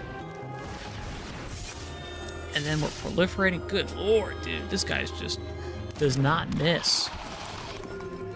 So he must have actually just gotten disconnected, because he's got, like, this is an insane brawl deck. This is disgusting. Look at this, man. Look at this deck. Alright, Chad, who do you think's gonna win? You think we're coming back with 2 forests in our hand? Let's go for you. Let's go for you. Sure, we're gonna go for you. And yeah. I think we're already dead, right? Almost. Pretty good. Yeah, they're doing alright. They're doing okay. They're doing okay. I'm glad that I put that on my... You know, I'm glad I put that up there. That's pretty good. We can do, We can do that. Exile 2 other cards? Oh, fuck that. Let's do this. Yeah. Get me down to 1. Nice, nice, nice. Give me that forest. It's really important. Alright. And then... who else are we gonna do? I guess you, right? You and you? Yeah, let's do it. Uh-huh. And... let's go ahead. Let's just make it fun. Uh-huh. I want to see... no, come on. Yeah, I was going to say, make sure you block with everybody that has a lifelink, which is, you know, unsurprisingly, all of your people. Let's do that. Sure, why not? Target legendary? Yeah, why not? Let's do it, buddy. Oh, you forgot about that, didn't you? This 2 life gain is going to make a huge difference.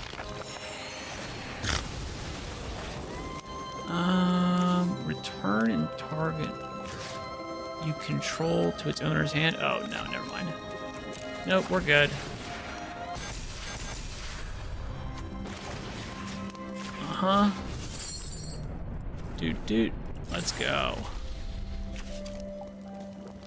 Come on, man. We're trying to get the... I'll be honest, we are literally just trying to do this for the dailies. Uh-huh. That's pretty good. I don't know. I think we can come back. Right? Alright, how do we want to block this? Very important how we block this.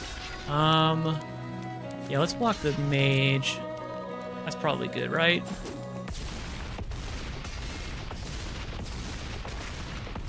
Man, it was close, though. It was close.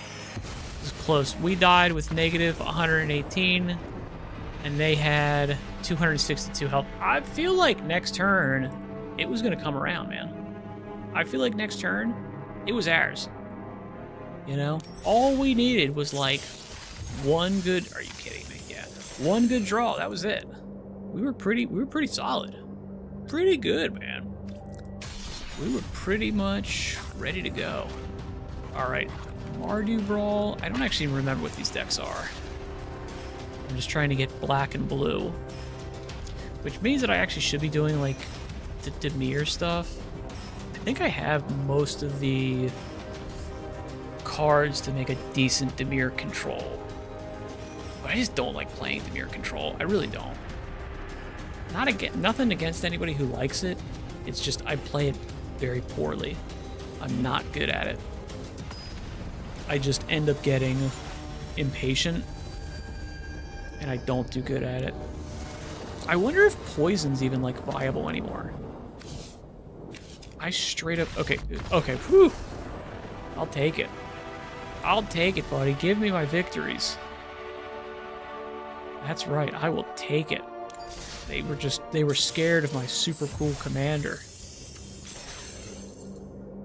Okay, let me actually try to find... do I have, like, a mono black... Fairy Pranks is actually probably my best... In all honesty, that's probably my best bet. Everything else is kind of crap.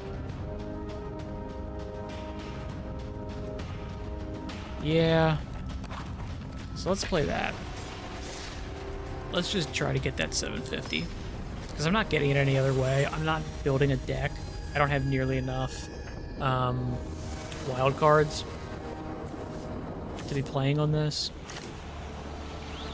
So I feel like this, you know what? I think this actually is a decent deck.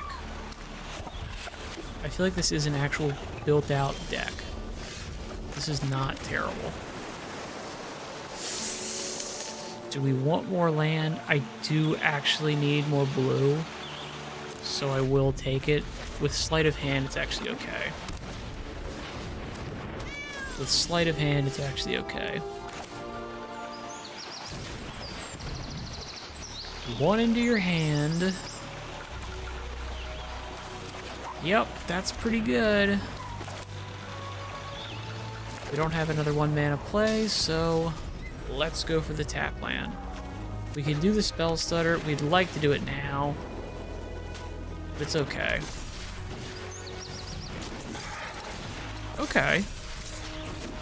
So you know what? We actually... Yeah, you know what? We keep this up. We keep spell stutter. Mm-hmm. I think they want to put out something good. We want to use it, buddy. Yup. Counter that. Alrighty. Ooh, okay. I mean... lifelink as long as you control another fairy. You know what? This is pretty good because he's actually kind of chunky. Whenever an opponent casts a spell with mana value, power, toughness equal to the chosen number. I feel like 2, right?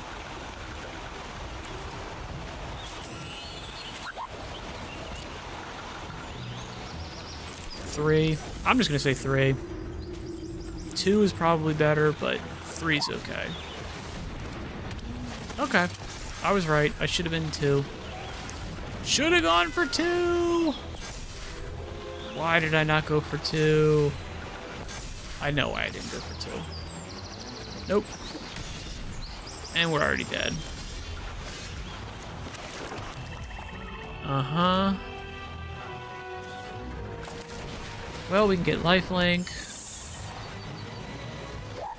What does this do? +1/+1.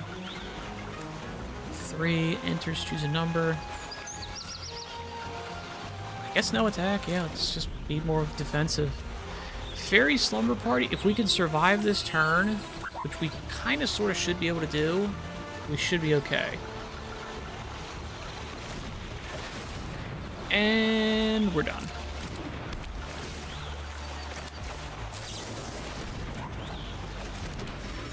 Damn. And that's that. We're dead. That's fine. You should have just attacked with everything. I don't know why you didn't attack with everything. You got easily enough to attack with everything. That was a dumb attack. Fairy pranks. Yeah, I mean, we didn't get what we wanted to. I should have picked 2. If I had picked 2, we would have gotten serious value out of it. That's my fault. I just don't know the game well enough, to be honest. That's my fault. Like, it's not random, because you can know that stuff if you study, but I do not study this game. I just don't. I do not study this game. I'm decent at it. I can play it well if I have a good deck, but I'm terrible at building decks for this. I really am.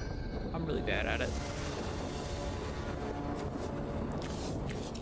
Okay. Keep. Yep. Especially because we go first. That's actually really nice. Uh-huh. We can deduce. Okay, with that, we are very happy with this. This is a flash. It's not a flash creature. Sleight of hand. Which one do we want? I'll be honest, one under your hand. You know what? We have enough. Yeah, I'll take the... Yeah. And what does this thing say? Top 2 cards. So you know what? That was a hugely awesome top 2 cards, because that allowed us to make our draws way better, too. Yup.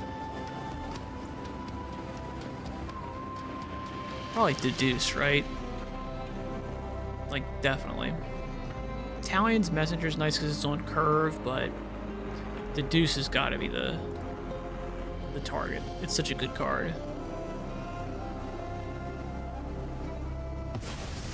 Okay, I actually don't even know what this card does, so whenever you attack with one or more fairies, draw a card. Then discard a card. When you discard a card, this will fairy control. Okay. Is this an instant? This is an instant. Let's go for you. Untap this creature. Nope. Drawing 2 cards is pretty solid.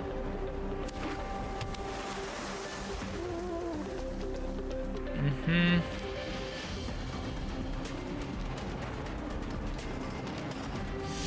Do they bat again, you think? I don't think so. Preacher of the Schism. Nice. They attack. Sure.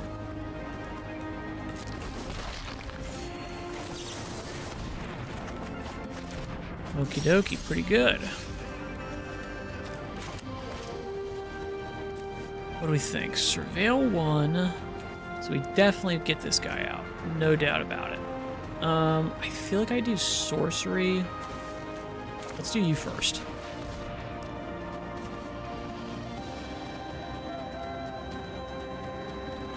You may pay 2. Does this have flying? It does have flying. Hell yeah. Yup. Paying that and paying you. Hell yeah, buddy. That is a solid ass play. Mm-hmm. That's a good old solid play. That's a really solid play, actually. It's an insanely solid play. Can't attack. He doesn't want me to get that thing back, which is fair. Totally fair. Could kill it and then still attack, but we've got Fairy Dream Thief. So that means that we can block the bat forever. Ooh, that's a good one. Okay. Let's go for instant and sorcery spells cost less. Let's go... Do I attack with you?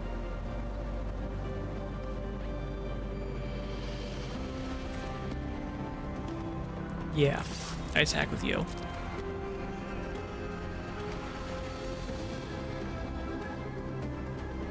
I don't think they're playing... I mean, could be they're playing counter spells.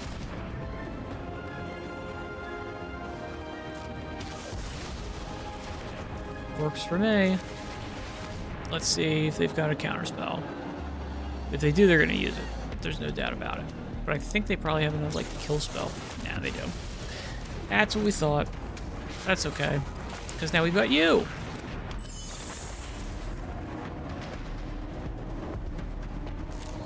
I'll take that. And then you. Bang.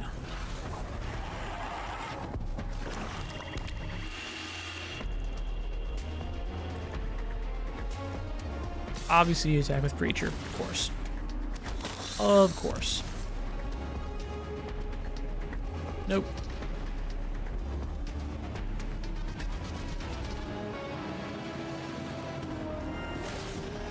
Oh, they ninjutsu in Kaito. I learned something in every. Brutal. The swarming party has arrived. Brutal. I just And the bat.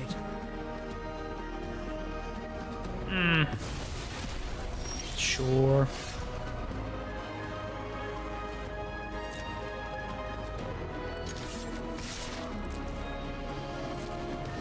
Mm-hmm.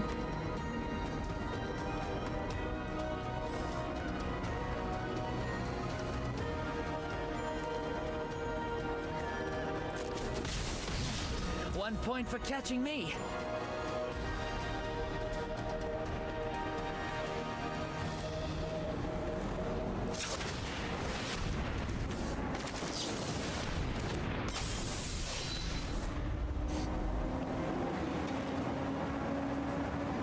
Mm-hmm. So we actually can attack with Kaito, but we could actually deny that. We could trade. It's not a bad trade, actually. I mean, they know exactly what we have because they have the drag the canal thing, which is, you know, it's not great.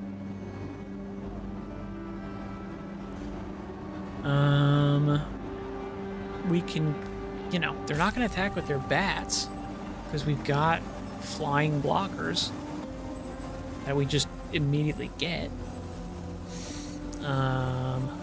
Yeah, I mean, this is pretty good. What are they doing? Do we trade? Yup. Happy to trade on that. Yep. Easy trade. That does probably suggest that they have another one. Suggests they have another one, which is fine. Minus X, minus X. If you control the fairy as you cast the spell. Minus X, minus X. So we can do 1. An additional minus 3.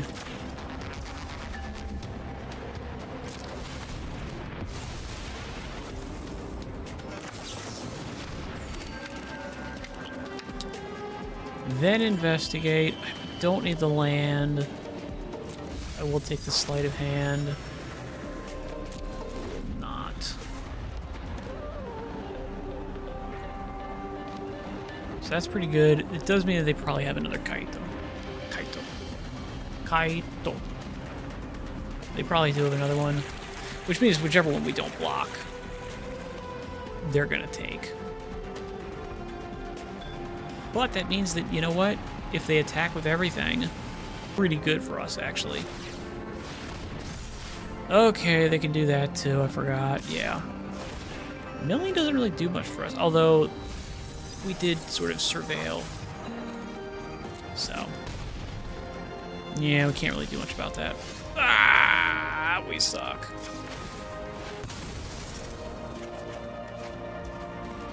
Really? We suck. We suck. That's okay. Again, we're not trying to win here. We're actually just trying to get up on our stuff. We could actually straight up kill this. I actually don't mind trading 2 for 1 on this. I don't mind. It solves the problem. Yep, I don't mind. Solves the problem. Okay. When you attack with one or more fairies, draw a card, then discard a card. When you discard a card this way, we don't want to do that, so I'll be honest, what I'm going to do is just 0, confirm 0, you. I get you back. So I'm going to get you back. I'm going to get you back. Okay, we might actually have something to do here. I don't think they have any discard, so I'm just going to hold up, and then to be honest, we can easily do this. For each opponent who controlled a creature, return this way, you create 2 1/1 blue fairies. No, we're not doing that. That's Kaito. I actually don't have a huge... I mean, it's not ideal. This is a sorcery, so, you know, they're still going to get it. I love a dramatic entrance. We kind of figured. I actually probably should have. You know what I probably should have done? I should have. I actually literally should have done that. That sucks. Alright, let's attack. Attack you. They're gonna leave it. Yeah, they're gonna let it go. I don't run from danger. And then you. That's pretty good. Mocking Sprite. That's decent.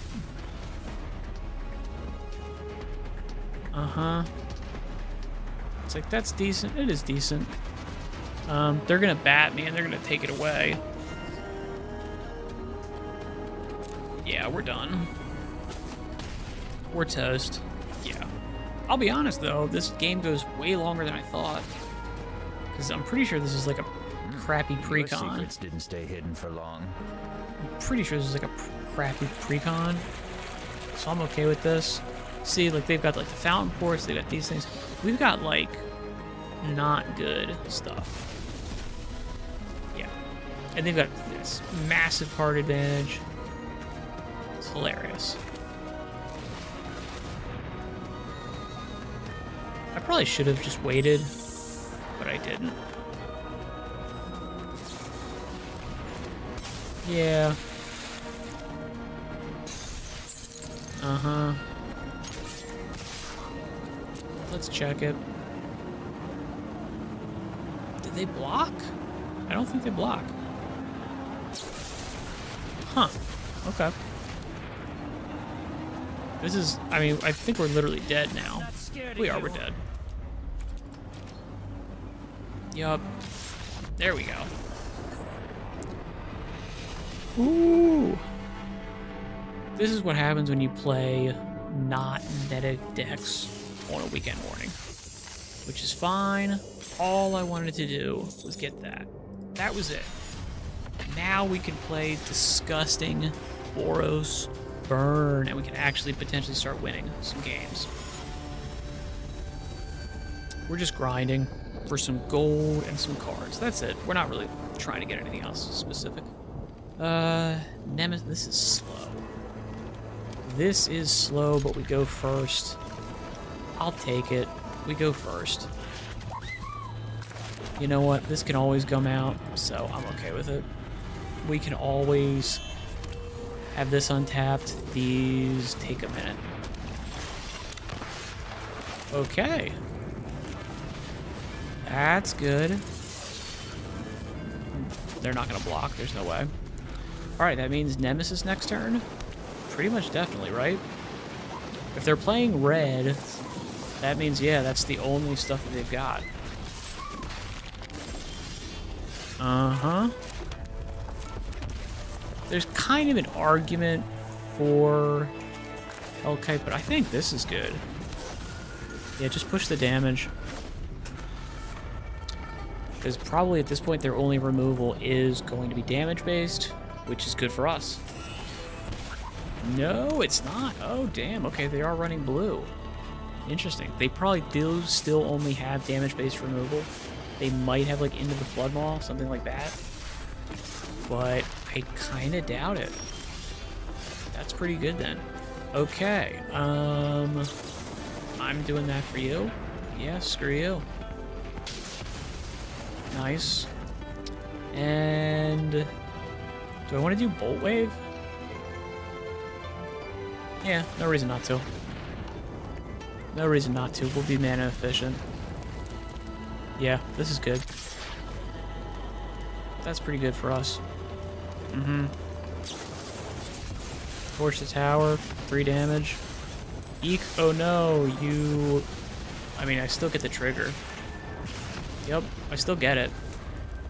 Which means this plus this, that's basically game. I don't think they run counters, but they don't run counter spells. Yep, so that's pretty much toast. That's pretty much game over. They could, I mean, they could do some crazy stuff next turn. They've got Vivi. Mm-hmm. So there's, I don't know, is there an argument to do other stuff here? Can they give anybody haste? No. Okay. So that's you. 1 damage to you. I think it's this, and we just gotta hope they can't kill us this turn. Yeah. That's it, basically. We just gotta hope they can't kill us this turn, which they could. 18 life is not, you know, unassailable for this deck. But it's very it's totally possible that they don't do us. It's totally possible they don't do us. They're using up all of their mana. Really, I mean, they can get a lot of that back with those cauldron and stuff. Yeah, they've got it. So, I mean, they've got 8 mana, potentially. They've got Vivi. Okay. So that was all their mana. So they got 5 more. Maximum hand size, that's pretty good. They still are not, I don't think they're doing it. They don't seem like they're doing it. They got 2 cards. I don't think they can get us.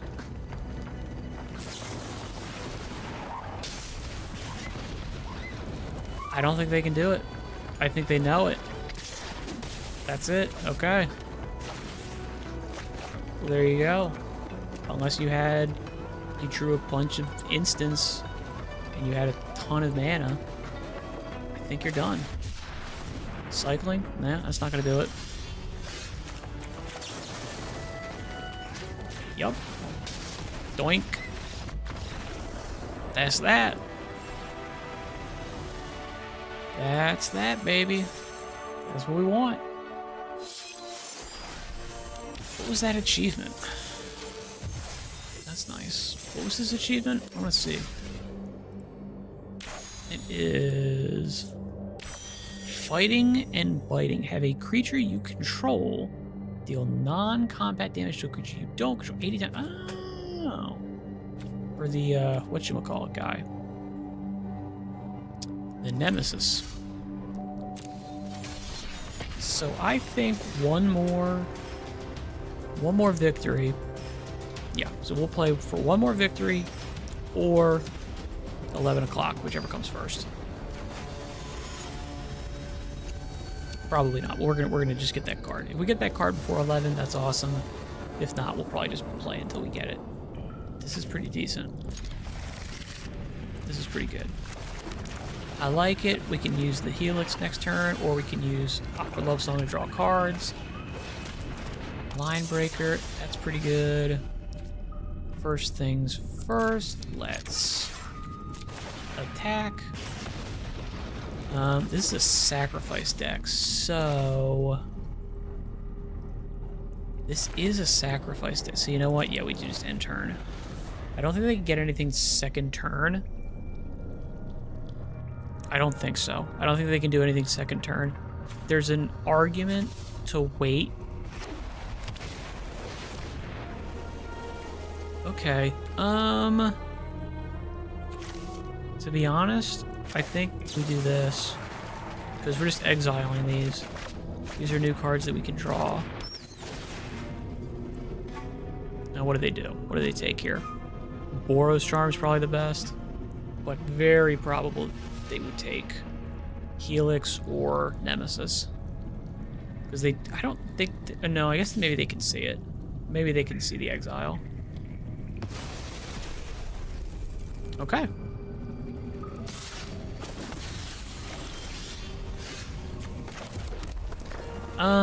Do we need it tapped? We'll just pay the 2 life. Bolt Wave. And then you. And we'll just do you. And next. End turn. So we potentially got Burst Lightning for next turn, which is pretty good if they've got something. I don't think they have anything that's like 2. That's cool. It's no big deal.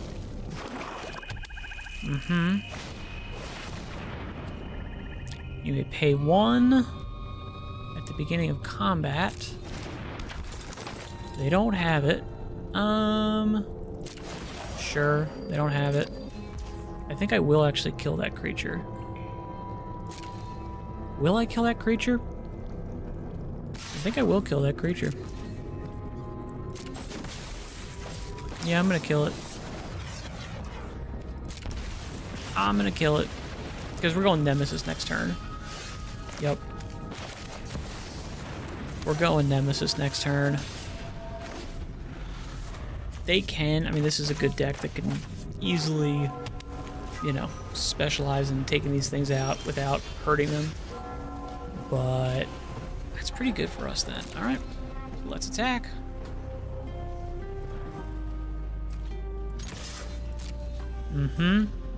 Totally possible it has the tragic trajectory thing.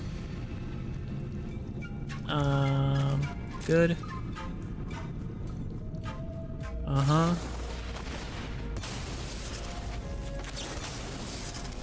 Let's say permanence, gain, indestructible. Not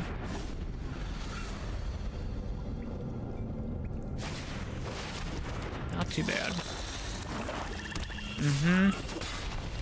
I don't know, I would have maybe left that open. Alright. Attack, attack. damage. Seriously?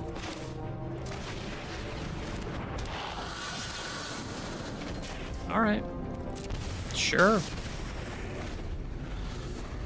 Dude, I think that's it. I mean, they don't know that we have 2 burn spells here. So if we get a land... we're pretty much good to go. Or Boros Charm, which is also pretty good. That's also pretty good. That would also win us the game like it did. Uh-huh. I'd really like to get the plat. I'll probably get the platinum for the end of the season. Okay. You know what? I actually said once we get that victory, I'm done. So let me make sure I'm not missing anything. Good.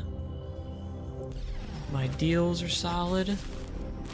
Not opening my golden packs just yet.